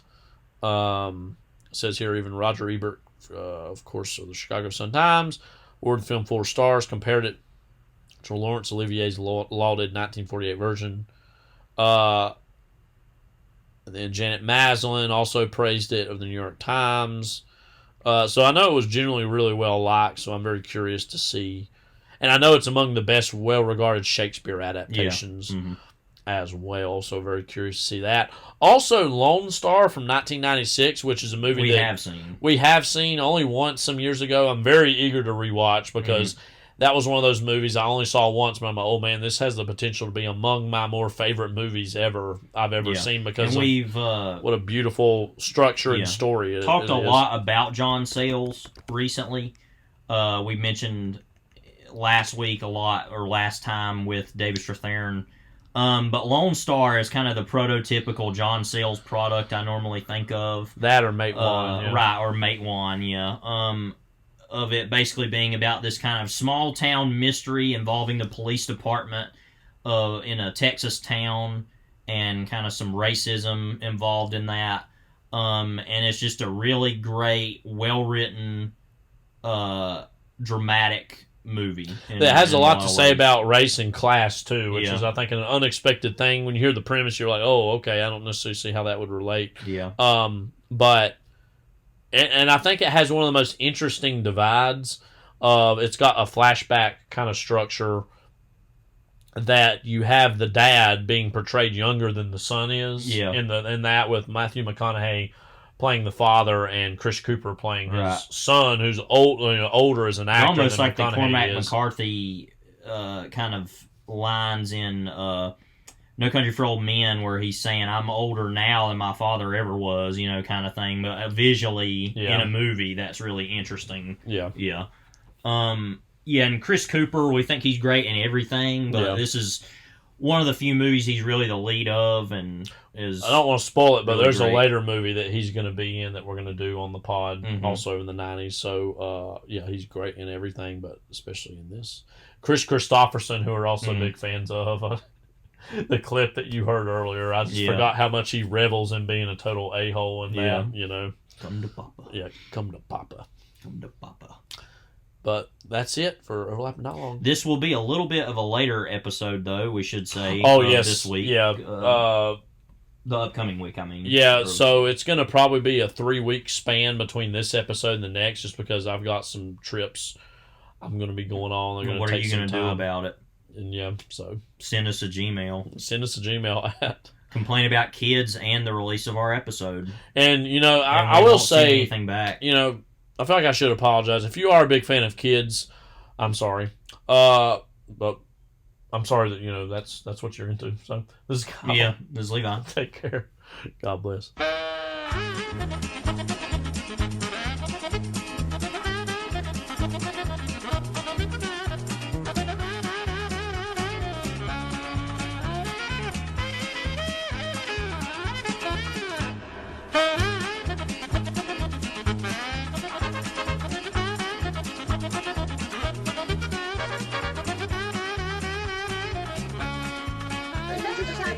Thank you very much. So nice. Goodbye.